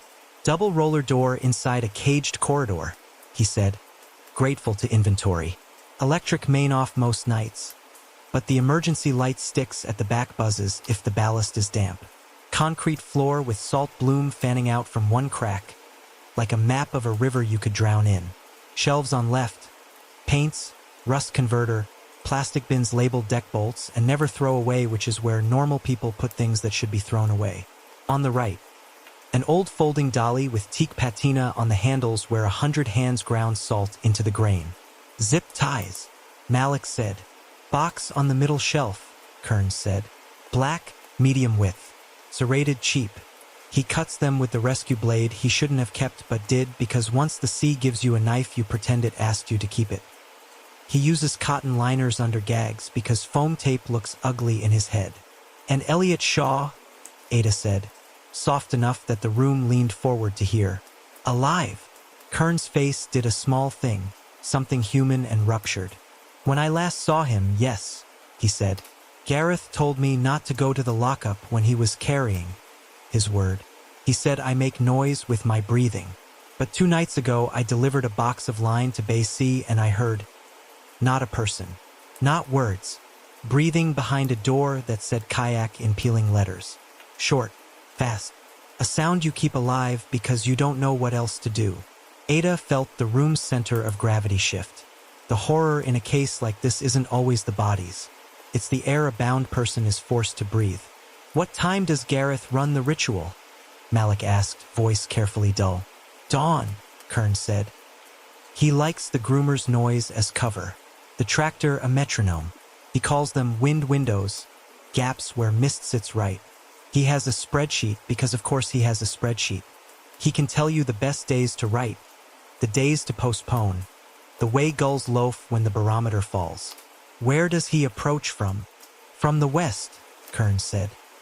He parks behind the amusement arcades in a private slot the council pretends isn't private. Hoodie up, gloves on, contractor pass on a lanyard under the hoodie because he hates being stopped by people who are paid less than him. He moves like someone who has been on boats and refuses to admit dry ground is different. Who else knows? Ada asked. Me, he said, and whomever we bought from who sold to whoever else who sells to everyone. But our build is ours. The writing is ours. Ada slid another photo across. The promenade still with the hooded figure stepping onto the groomer's deck. Head turned away, profile long, knee flex well practiced. Is that Gareth? He did not give her the courtesy of pretending to study. Yes. The solicitor knocked, arrived, sat, announced himself, and began to build a small wall of words. Ada let him. She had what she needed from the part of Kearns that belonged to maintenance and bland honesty. The other part would take longer and lawyers. We will be charging you, Ada said when the advisements were done, with conspiracy to commit public endangerment and related offenses at minimum. Depending on post-process analysis, additional charges may attach. You can change the height of your wall by telling me where Gareth is keeping Elliot Shaw right now. Bay C, he said, and glanced at the clock instinctively, as if relief were a time on the face. Far back, kayak locker, third from the left. Padlock looks drunk. Number wheels slightly off-center. He draped a tarp the color of dust. There's a smell you will not mistake if you have ever stored neoprene. The gag is neoprene. He likes the symmetry. You'll put that in a sign statement, Malik said. I'll put it in a safe house, Kern said. I'm not afraid of the sea. I am afraid of Gareth when he decides the city owes him a permanence he can't buy. Ada stood. The metal chair legs sang again. Protective custody if your information yields a live man, she said, and if your logs continue to match our pulled signals. You will not touch an ocean, a lake, a fountain, or a humidifier without permission.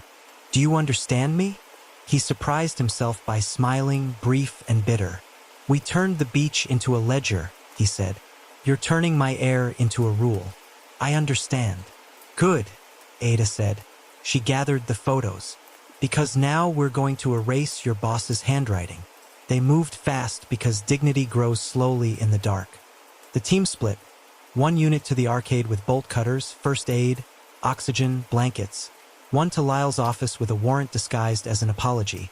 One to the marina slip in case ritual had more than one stage. Ada rode with Malik to the seafront. The sky hunched low like someone's shoulders after a long lecture. The service corridor hummed thinly. The lock on Bay C looked smug. Cut it, Ada said.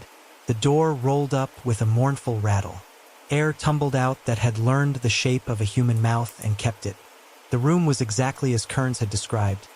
Emergency light buzzing, salt blossom on concrete like ghost frost, the dolly polite against the wall, zip ties sitting like the idea of control. At the back, the kayak locker padlock cockeyed. Malik's cutters did their clean work. The door came open on a man bound and gagged and blinking like a night creature in day. Elliot Shaw, Ada said, and hearing a name answered by a living person is a kind of medicine. They freed his wrists. The abrasions were old enough to be angry, new enough to be useful. The gag was neoprene, cut from the same line Kearns had sold souvenirs with. Elliot coughed hard, turned his head, coughed again, then made a sound that was neither thanks nor accusation, just breath that had decided to be allowed in. He managed, after a minute. He said I should hear the sea. Said it was just for a while. Not anymore, Ada said, and meant both the gag and the story. Paramedics took him with the good roughness of people who touch for a living. Ada stood in the emptied space and looked at the dolly's wheels. Salt bloom on the hubs, a thin rind of white where they had rested too long. She thought of Hannah's jaw bruises, Mara's ladder-decorated scalp, the way ritual likes to pretend it is fate. Back at the station, they put Kearns in a room with heat and a pen. He began to write, the kind of writing men do when structure is all they have left to love. Names, times, pauses, relays, wind windows, Bay Sea. He wrote Gareth Lyle's name twice and did not cross it out either time. Dawn Sting, Malik asked from the threshold, already half moving. Dawn Sting, Ada said. Restore the groomer's schedule. Swap the stamps for RF tag decoys and line the crate with UV dye. Let Kearns keep his appointment on the groin with a wire. We'll stand in the water and teach a man about ledgers. With Kearns folded and Elliot breathing, Ada set the stage for a seventh morning in which the beach would perform, and the hand that wrote on it would be caught with ink up to the wrist. Part 9, Under the Arcade. Bay Sea held the cold like a grudge. After the paramedics took Elliot, the space felt bigger in the way emptied rooms do, a sudden draft in the shape of a person. Ada kept the roller door half down and posted a uniform at the corridor mouth. The hum of the emergency light buzzed in her fillings. Salt bloom mapped itself across the concrete in pale fans. A tide's memory crusted into geometry. Scene log starts now, she said. Body cam on. Photo grid left to right. Harper snapped chalk lines into a lattice across the floor and marked corners with numbered flags. Malik worked the shelves like a grocery run through a bad dream. He pulled down a tub labeled zip ties and set it on the dolly's deck. The brand matched the crate's cut ends. Cheap, black, serrated like a smile that doesn't reach the eyes. He bagged a handful, then lifted a second lid. Cotton liners in ordinary letters. A stack of pale cloth squares used to keep gags from burning mouths. A third tub, misc, tape, foam strips, duct tape, forgotten lengths still stuck to themselves like exhausted snakes. Ada crouched by the dolly. The handles were darkened where palms had polished teak under salt. The wheels wore a halo of white at the hubs, a crystalline ring that had built itself one humid night at a time. She ran a swab along the rim and labeled it Teak Salt Bloom /hub /dolly. The deck bore 2 shallow rub marks an arm width apart, places where a person's hips had rested while being moved. She felt the ghost of weight there and made her jaw stop. Isopropyl, Malik said, unscrewing a brown bottle and making a face. Faint pear drop. 2 liters left. 3 more empties in the bin. Labels peeled. Print the peeled label backs, Ada said. People think smooth means anonymous. Glue thinks otherwise. Harper's UV wand turned the room into a chapel for stains. A narrow band near the back wall glowed a sickly blue, overspray from an old cleaning. The dolly wheels winked. The lower door lip of the kayak locker sang like a chorus. Neoprene leaves its own sermon where it rubs metal. Whiteboard, Harper said. It stood half-hidden behind a rolling mop bucket, the kind of object offices keep so they can pretend order is a switch. He wheeled it out. The marker lines had dried to a ghost. Route arrows mapped from hotel delivery to prom to G73 to lock up with times scrawled along the lines like footnotes. 2:15, 2:41, 3:08. Wind directions headed with a childish compass rose. Northeast good /SW delay. Groomer passes as dots. For 30 to 5:10. At the corner, a column titled Windows listed sunrise -minutes and lodge/camera blind. Another column, Forum, carried post at 5:12, 5:43, 6:01 penciled in, and beside it, in a different hand, a reminder, tone equals ledger. Ada photographed it methodically, then popped the pen tray and found 2 capped markers, one dried to a bone. The cap of the other carried a tiny concavity where a thumbnail had pressed habitually. She bagged it. You can weigh a mind by its nervous habits if you get lucky. Back shelf, Malik said, voice compressed. A burner phone lay on a charger that looked like it had been taped to the wall, so often the wall had learned the tape's grammar. The phone was set to airplane mode, the screensaver a default river nobody loves. Gloves, Ada said, for herself and everyone. Harper lifted the charger first, cheap, off-brand, heat-scored, and then the phone with 2 fingers. He dropped it into a Faraday bag as if feeding a patient. We'll see queued messages, he said.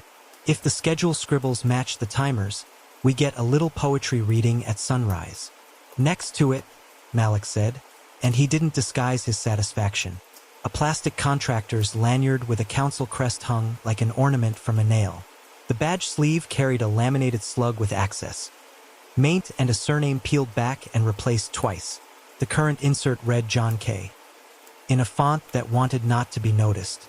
He does not waste creativity on lies that aren't his, Ada murmured. They printed the roller door handle for touch DNA, each knurl of metal blacked and lifted like fingerprints of a coin. The padlock pieces went into bags, with a fine sample from the number wheels where thumb oils collect and refuse to forget. Elliot's locker, Harper said, pointing to the interior. The foam inside had taken an imprint of a head and shoulders. A strip of neoprene knotted and stiff lay fallen on the locker floor where the paramedics had dropped it. The knot carried a chamfered edge, cut with a sheepsfoot blade, not torn. He swabbed saliva from the gag's interface for Elliot's DNA to confirm witness with biology.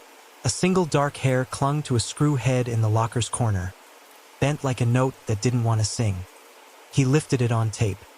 He'll identify Lyle, Malik said, not as wish but as weather. He already did, Ada said, thinking of the way Elliot had tried to make words with just his breath. She scrolled the body cam back to the moment they had freed him and captured the first name he'd formed. It was the same she'd been holding in her mouth for a week. She flagged the clip and sent it to the CPS liaison with the subject line ID. Residential Jesty. Let the law have a running start. A low metal cabinet near the door yielded more. A roll of Felix clamps, 2 still dusty with sand, and a small carbon fiber armature that would seat perfectly onto the tractor's underdeck brackets. Someone had filed a corner poorly and left a crescent of themselves in the composite. Harper lifted it with tweezers and breathed like a man bringing a fragile thing into daylight. Bracket ghost, he said.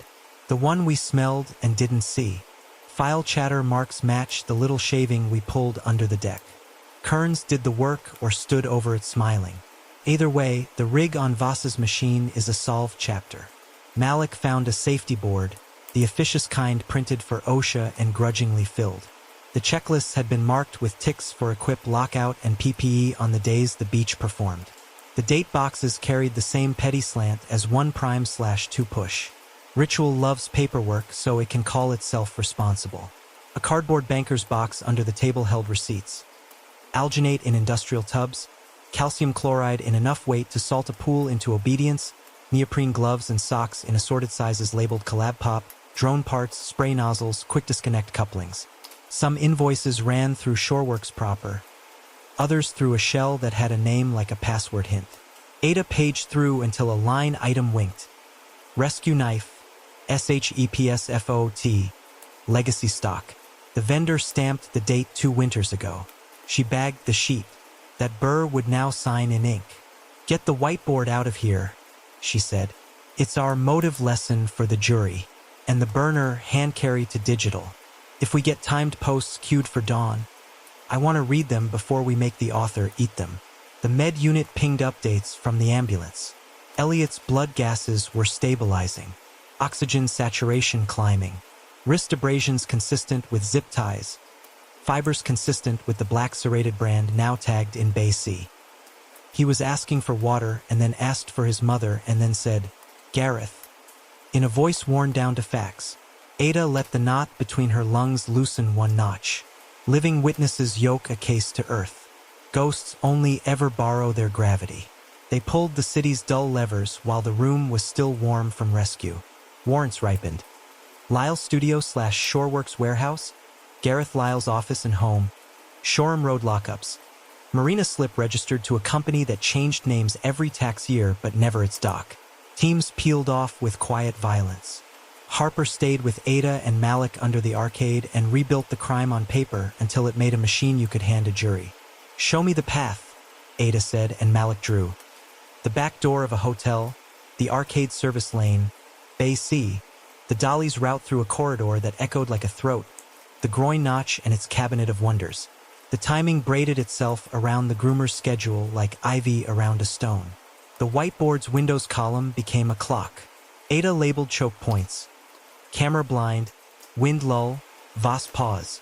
Then she tapped each the way a conductor taps a stand before the first bar, and the air shivers with the idea of sound. Back at incident, Elliot sat wrapped in a blanket under a heater and drank water in small managerial sips. The medic had cleared him for a brief statement under supervision. He wore the shock of someone who has rejoined the world and doesn't trust it to stay. His voice rasped, but the bones of it were there. "He told me settlement," he said, eyes on Ada's shoulder. "Said he wanted to make amends for the old mess. Said he had forms in the lockup. He used my name like he had known it a long time. When I turned, he had the dolly handle in his hand like it was a suggestion. Woke up with the neoprene in my mouth and he said, I should hear the sea and count breaths. Gareth Lyle," Ada said softly, "to let the name attach to a witness properly." He nodded, slow. "The one from the photos. The one who smiles like he doesn't have to finish sentences." "Did you see anyone else?" Malik asked. "A man with a hoodie," Elliot said. "Not the same height. Quieter. He looked at me like a technician looks at a meter that is in the red and can be brought down again if you touch the right dial. He didn't touch me." "John Kearns," Ada said. She didn't make it a question. Elliot swallowed. "Maybe," he said. "If his name is John, then yes." They let him rest. Ada stood long enough to memorize the way his blanket had ridden up behind his neck and the angle of his hand around the paper cup. She carries details like that so she doesn't later carry other details she can't put down. "Sting," Malik said in the corridor. The word felt wrong here, too triumphant at the edges, but you have to name the thing you're building. "Sting," Ada said. "Restore the groomer. Replace the stamps in the groin crate with RF tag decoys. Line the crate's inner lip and the drone cradle handles with UV dye that fluoresces on contact. Tag the nozzle bracket under Voss's deck with an RFID so we know who touches it and when." Kearns goes wired and mic'd at the groin head with a simple brief. "Do what you always do and let him do what he always does." "And Lyle?" Malik asked. Lyle appears hooded and busy, swaps the nozzle, pulls a foam pair, primes the solenoid, Ada said. His gloves go bright, his bag gets heavy, and his words go from ledger to apology as soon as we step out of the mist. "You want the seaweed?" Malik asked, deadpan. "I want the seaweed," Ada said. "A strip on the groin head, slicked where a foot will choose wrong. Not a trap he can blame for the rest of his life, just honesty. Wet wood is wet. Gravity is not our accomplice. It's everyone's." She wrote the operational plan on the board in 6 lines. The beach does best with simple. Teams checked locations. Radios chirped their polite language. In the evidence room, the solenoid box lay on its side like a cast-off heart. 1'/2 push blinking up at no one. Outside, the day chose a gray that would film well. The tide table on Ada's desk matched the whiteboard's windows with half-minute smugness. She touched the kelp strip in its bag one more time, a talisman that smelled like the shop-worn edge of the sea. A human had cut it. A human would cut his own story on it tomorrow. "Set your alarms," she said to the room. "The beach opens at 5. Bay C had given them the dolly, the zip ties, the whiteboard routes, the burners cued theater, and Elliot's living breath. All that remained was to bring Gareth Lyle to the groin he'd turned into a pulpit and make him preach to officers with cameras for eyes. Part 10, 7th morning. The beach had the tight, anticipatory hush of a theater before the overture. The towers blinked armed. The drones held their distance like patient birds. Under the promenade's ribcage, the RF readers purred in their boxes, invisible to anyone who hadn't made the mistake of loving systems. Kearns stood at the head of groin 73 with the wire hot against his sternum and a hood shadowing his face. He spoke into his sleeve as if scratching an itch. "On mark," he murmured. "Valve box primed. Relay pucks responsive. Wind 5 knots from east. Favorable." "Copy," Ada said in his ear. She crouched behind the rail with Malik, each of them a hinge in a machine that liked hinges more than heroes. "No improvisation. He writes, you let him. You only breathe if we tell you to." "Understood," Kearns said, and stared at the notch like a diver who has talked himself into a cold plunge. At 4:59, the groomer started its run. Voss drove steady, a man who had chosen to outstubborn his own nerves. His deck carried a tag clipped to a bracket only 3 people on the beach could see. If anyone touched it, readers tucked in the timbers would whisper the time into Ada's tablet. The stamp crate in the notch wore a new skin, RF tags in the foam, a lip brushed with UV dye that would glow on first contact. The drone cradle's handles had been salted with the same invisible truth. At 5:03, the hooded figure came out of the western dark with punctuality you could set an almanac by. Black hoodie, gloves, contractor pass tucked and swinging like a private joke. The figure moved like a man who had lived on boats and refused to accept that land obeyed other rules. "Eyes on," Malik said. Breath a single white ribbon. The figure, Gareth Lyle, did not look around.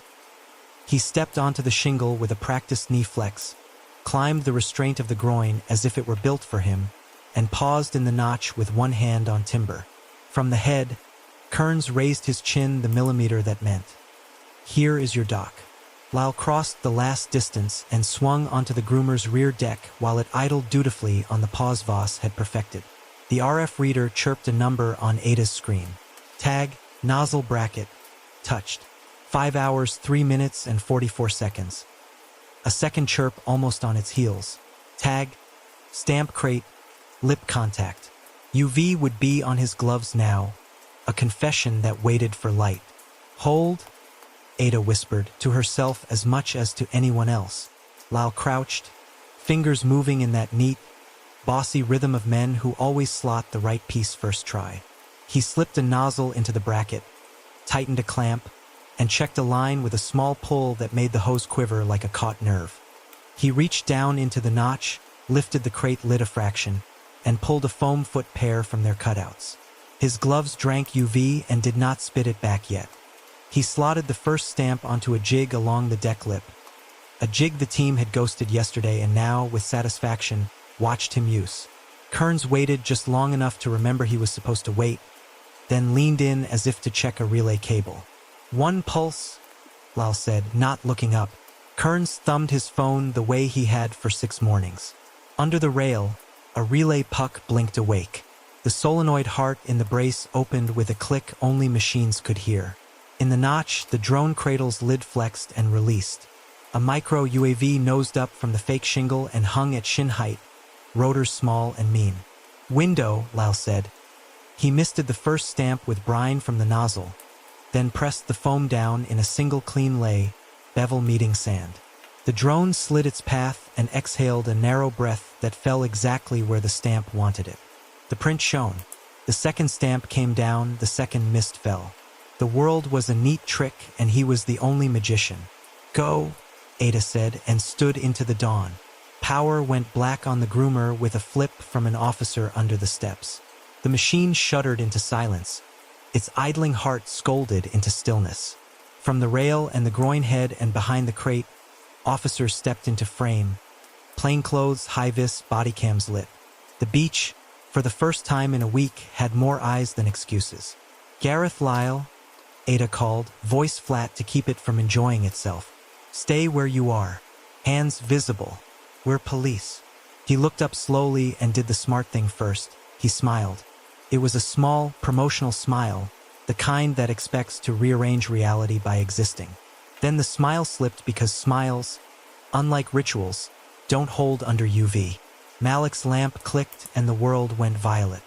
Lyle's gloves bloomed bright where they had met the crate lip. The strap of his backpack glowed in a smear where his hand had touched it. The nozzle bracket shone at its touched points like a constellation. "We'd like to discuss your kinetic sand art," Malik said. Lyle bolted. He went along the groin toward the head with his weight slightly forward, sea legs overreaching on wood that had not agreed to be a deck. Kearns stepped back out of his way with the expression of a man who has finally chosen which thing he refuses to be. Officers moved to lock the ends, but Wood has an old talent for comedy.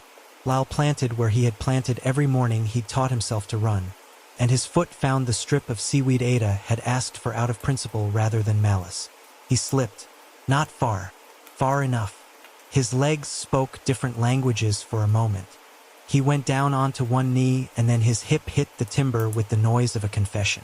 The backpack rolled and thumped. A zipper, poorly seated in haste, surrendered. Ada was there, Malik to her left, a uniform half a step slower than both. Lyle put his hands up, a man who still thought the performance could be retitled with a brighter word. UV spattered his palms. His breath came fast and shallow. Not the breathing of a runner, but of a person confronted by an alphabet that doesn't bend. "Hands behind," Ada said, and cuffs did what myth cannot. "Bag," Malik said, and a gloved tech lifted it by a clean handle and laid it open on a tarp that had arrived as if the sea itself had drawn it there. Inside, a ring with a braided band and an oval stone slick with old-tied Mara veils, photographed on her booth table last summer. A folded union flyer, the typeface blunt and angry with the kind of optimism that requires pay. Hannah Pikes, her initials penciled on the back. 2 Felix clamps with sand in their threads. A notebook with Windows columns in a tidy, agitated hand. A blade in a neoprene sheath, sheep's foot profile. Serrations that smiled without joy.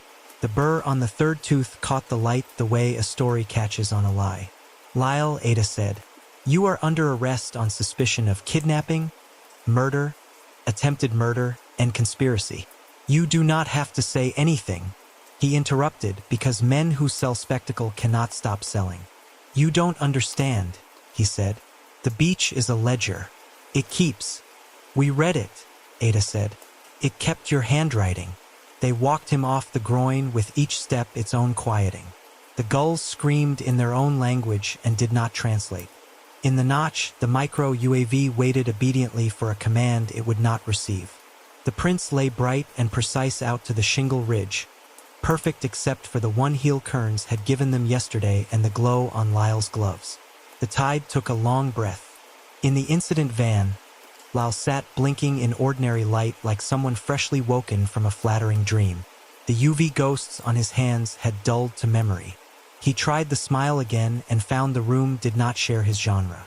"Why them?" Ada asked, not gently, not cruelly, just in the tone of someone who has run out of patience with slogans. He opened his mouth. She held up a hand, not to silence him, but to make him say the next sentence without props. He closed it. Then he stared at the blade in its bag and made a sound like gravel under a tide. On the sand, the teams moved with practiced softness. RF logs synced with bodycam timecodes. The relay puck slept. The solenoid box was zipped into a bag that made it look like a lunch someone would eat in a better story. Kearns leaned against the rail and held his elbows in his hands. He looked not relieved but adjusted, like a structure that has settled unevenly and decided not to crack.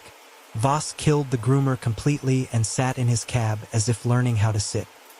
He would later tell a journalist that he had always hated the way the beach looked after he combed it, that the smoothness felt like a lie.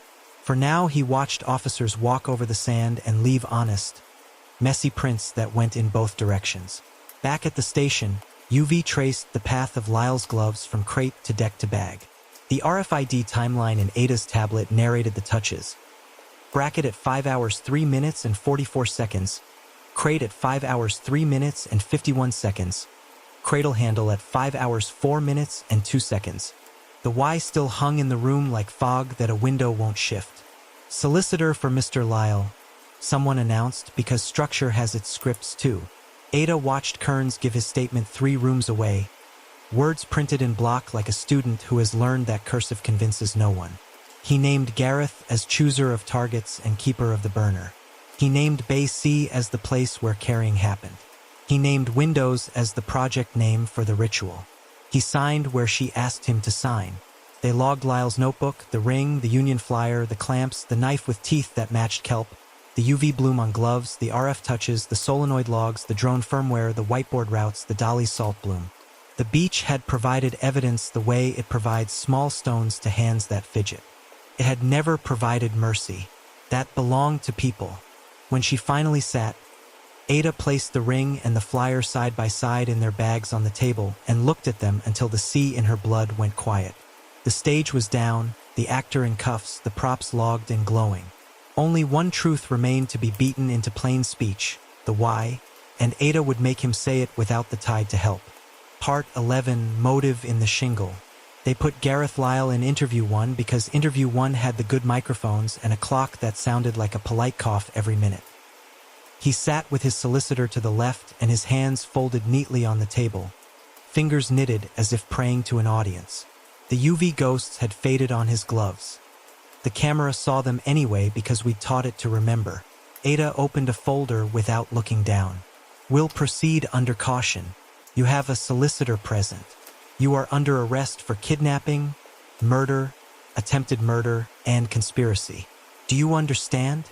I understand the performance, Lyle said. He did it softly, like a man reading a poem in a room that doesn't deserve it. Ada slid the ring's photograph halfway across the steel. Next to it, the Union flyer. Next to that, the sheep's foot with its third tooth burr blown up to the size of a mountain ridge. Then the RF timeline. 5 hours 3 minutes and 44 seconds nozzle bracket. 5 hours 3 minutes and 51 seconds crate lip. 5 hours 4 minutes and 2 seconds cradle handle. Finally, a still of Elliot in a blanket. Eyes not forgiving anything yet. You brought props, Lyle said. The smile arrived out of habit and found no traction. He tried a different line. The beach is a ledger. Stop, Ada said. The beach is gravel and tide and engineering. Ledgers are for people who owe. You wanted a page that could forgive you while you wrote other names on it. He looked at the blade photograph and then past it, as if the room had a wider sea beyond the wall. His solicitor touched his sleeve, a reminder that silence can be a strategy. Lyle ignored him. They walked out, he said. On me. On the project. On the plan that would have held in any other city that knew how to love its shore. Counsel, insurers, witnesses, people who were paid to be faithful and then decided the tide had changed.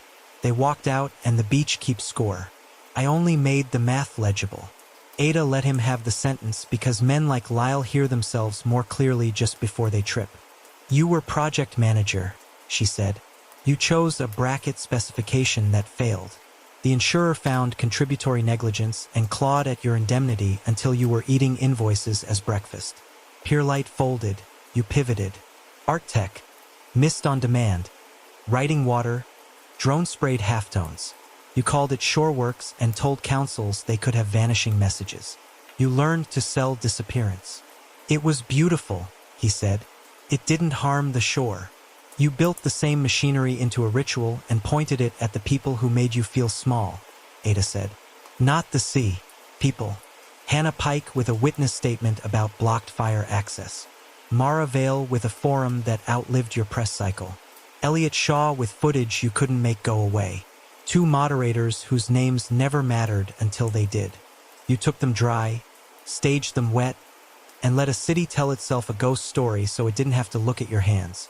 His solicitor cleared his throat. My client will not be answering questions about incidents you've not yet disclosed evidence for. If you have further. We do, Malik said, entering with a cardboard file and the whiteboard photographs. He laid the board images down like a storyboard. Windows at the top. Any good/SW delay. Groomer dots. Forum post times. A reminder. Tone equals ledger. Your handwriting, Malik said. Same petty slant as the solenoid boxes you told Kearns to label. Same pressure on the downstroke. Same ticks in the date boxes on safety checklists you falsified to make ritual look like work. Lyle's mouth made a near smile that had forgotten what it was for. John writes for other hands, he said. John wrote the numbers, Ada said. You wrote the nouns. She pulled the burner phone from a Faraday pouch and let it rest on the table like a drying fish. Cued posts, she said. Time to go live at sunrise after your trails appeared. The beach remembers who walks out. The page turns itself. The mesh at the marina caught your Mac once because machines keep their own grudges. And it resolves to your laptop's card. We have your procurement for that batch.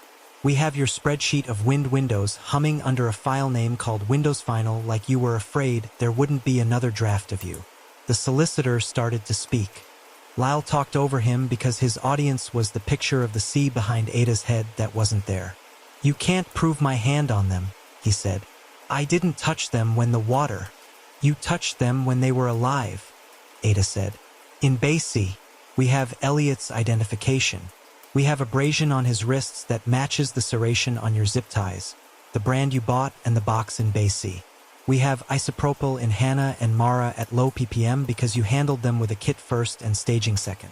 We have copper dust in shoe seams that matches your warehouse offcuts. And we have the blade that cut kelp in the notch and neoprene in the lockup and entered your bag this morning because habit is an accomplice who testifies. He watched his own knife on paper like it was someone else's biography. When he spoke again, his voice had gone empty in the middle. I didn't drown them, he said, as if finding an island. No, Ada said. You suffocated them and decorated the fact. A moral difference measurable by a scalpel and a court. Not by the people who have to wake tomorrow. He flicked his eyes to the clock, which coughed its next minute into the room. You can't indict the sea, he said, childish suddenly. We can indict the person who hired it to sing, Ada said.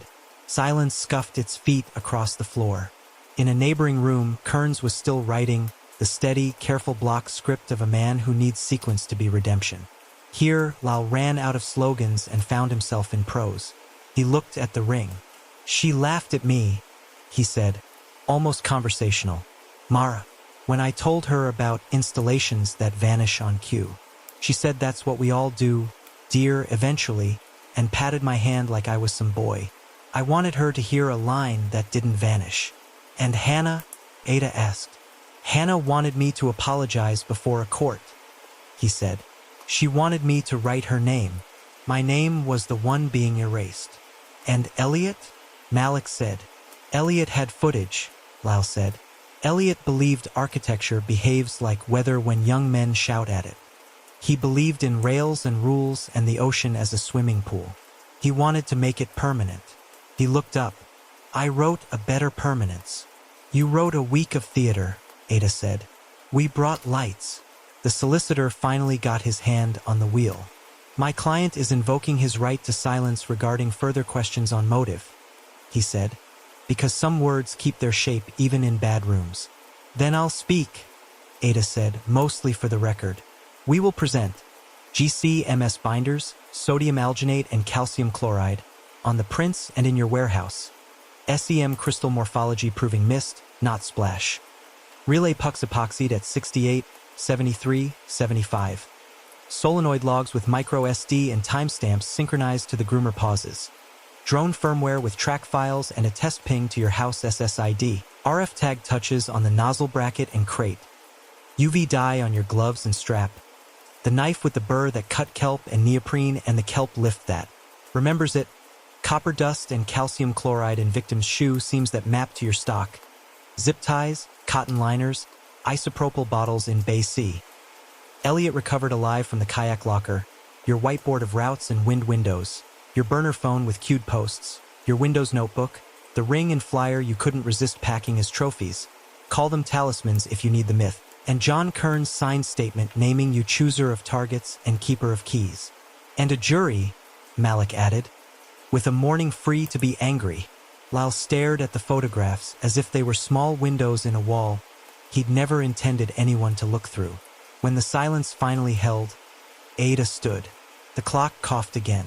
She let it, because the room's only remaining music deserved to be pedestrian.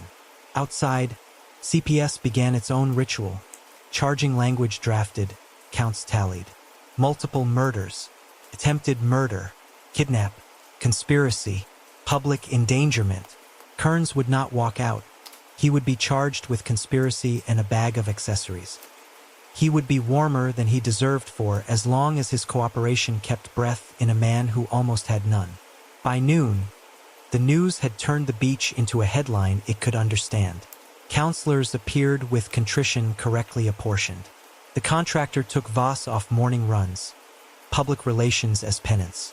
The witness forum reopened under police moderation. The top post was a simple line: "We will not be written on." Ada read it twice, because she is suspicious of sentences that try to be monuments. In the afternoon, the council's safety commissioner called to say groomer pauses would be banned, groin cavities inspected and sealed where necessary, and drone flights licensed like fireworks. More paperwork, less theater. Harper rolled his eyes and said good, then went back to making sure every box that had ever said 1'/2 push now said seized. Ada walked the promenade in a coat that finally smelled less like alginate and more like weather. The sea kept doing what it does, arriving and leaving with no interest in ledgers. On the rail, a gull eyed her with the kind of contempt only creatures exempt from bureaucracy can manage. She nodded back. Contempt had been earned by both sides. Back at her desk, she placed the plaster cast of a perfect foot beside the micrograph of imperfect salt crystals. The cast looked like a decision. The crystals looked like patience. She prefers patience when it doesn't belong to a knife. Malik hovered with 2 mugs and a look that meant the day was finally running out of its appetite. "We good?"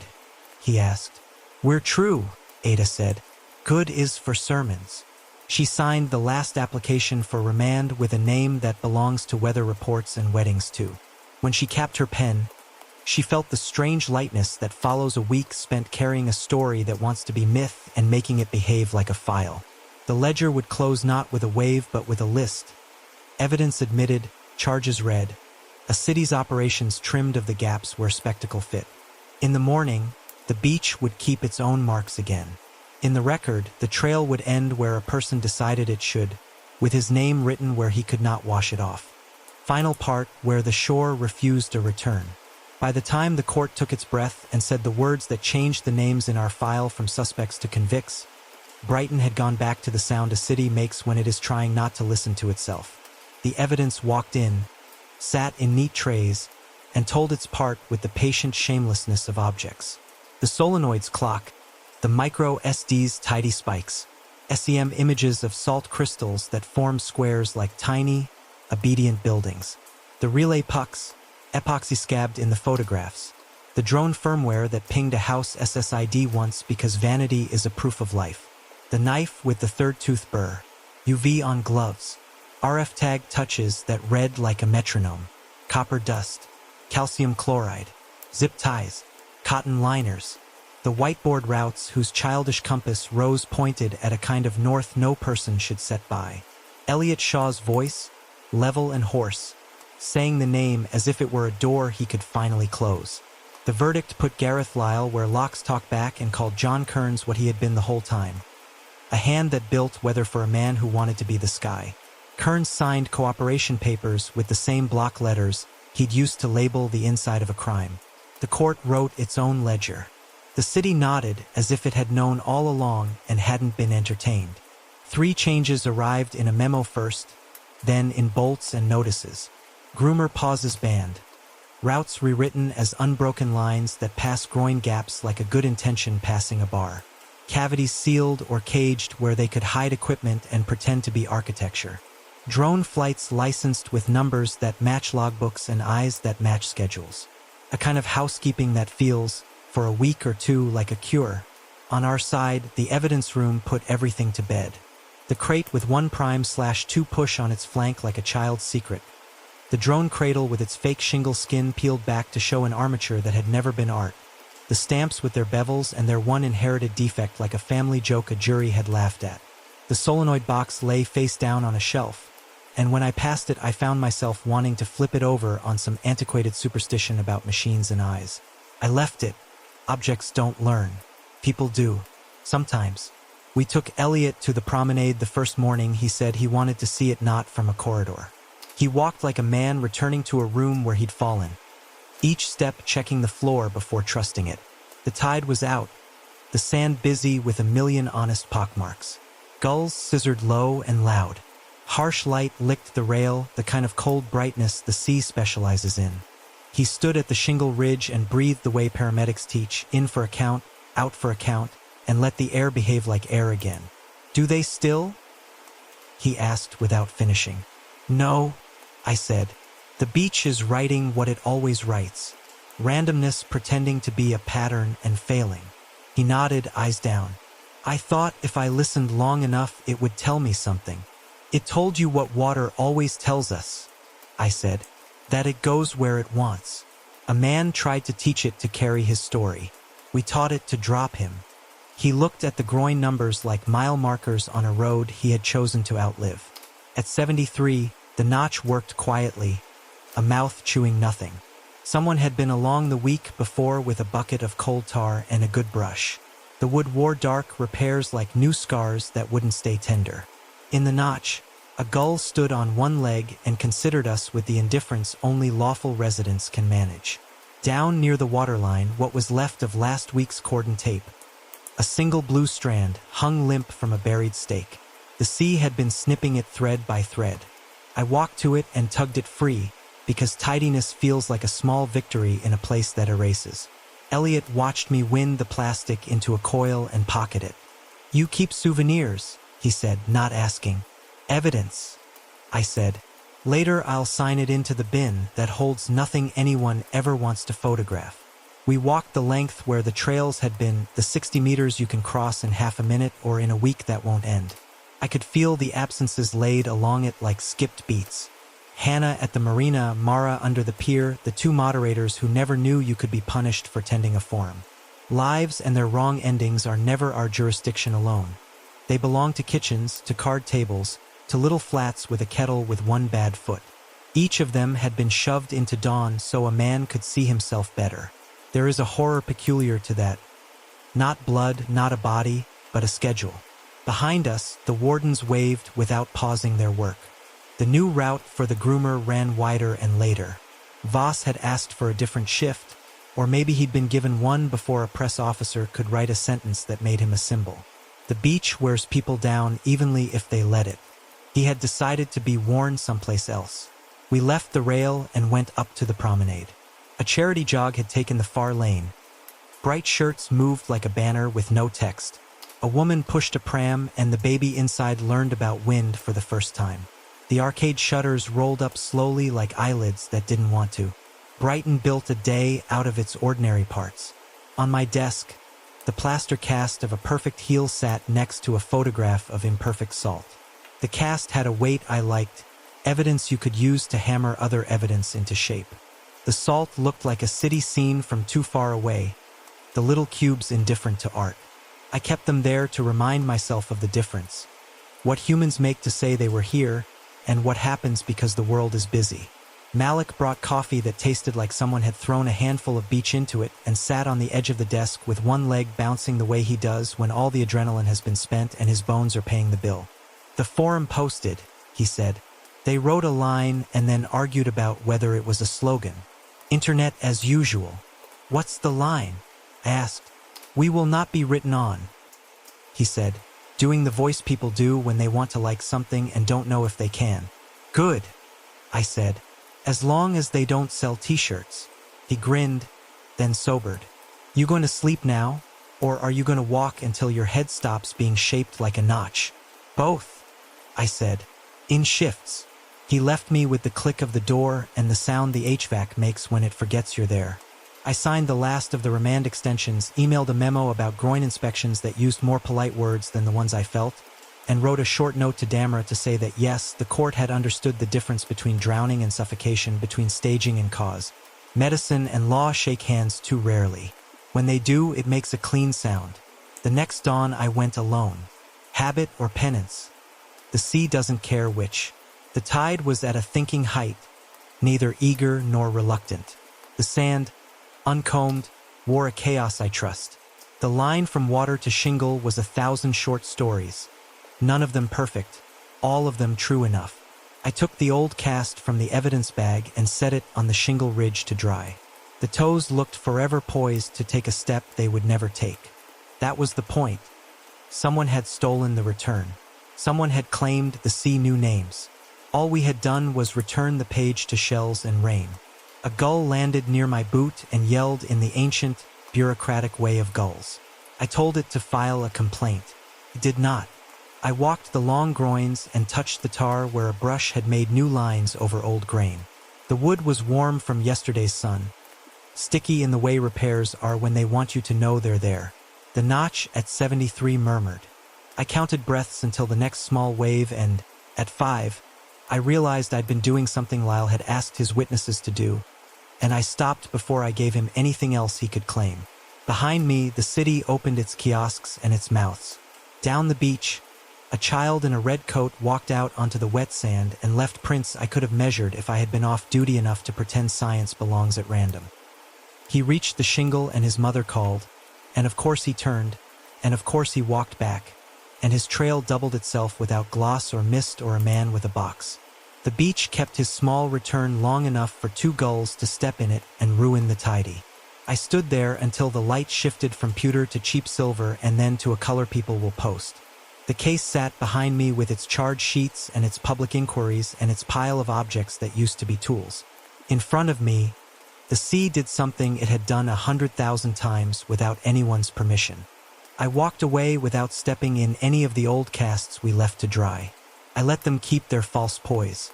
They were no longer a promise or a threat. They were paperweights in a room that would forget them by lunch. When I reached the promenade stairs, I looked back once. Not for myth, just for inventory. No clean trail. No metronome pacing. No polite ledger that turned itself. The Strand refused a return because it had other work. And when some other person decides to write again where water writes better, we will come down with our cameras and our patience and turn it back into a file. Case closed.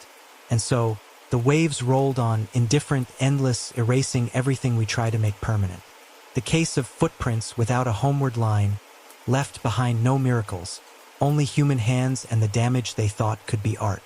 Brighton sleeps again under the same tides. Its sand no wiser, its ghosts quieter for now. You've been listening to Somnolent Conspiracies, where we follow every echo until it fades and every truth until it stares back. If you found yourself holding your breath somewhere along the Strand, thank you for walking with us. Please remember to subscribe, ring the bell, and leave a like. It keeps these investigations alive and helps us bring you the next story from the shadowed edge of reason.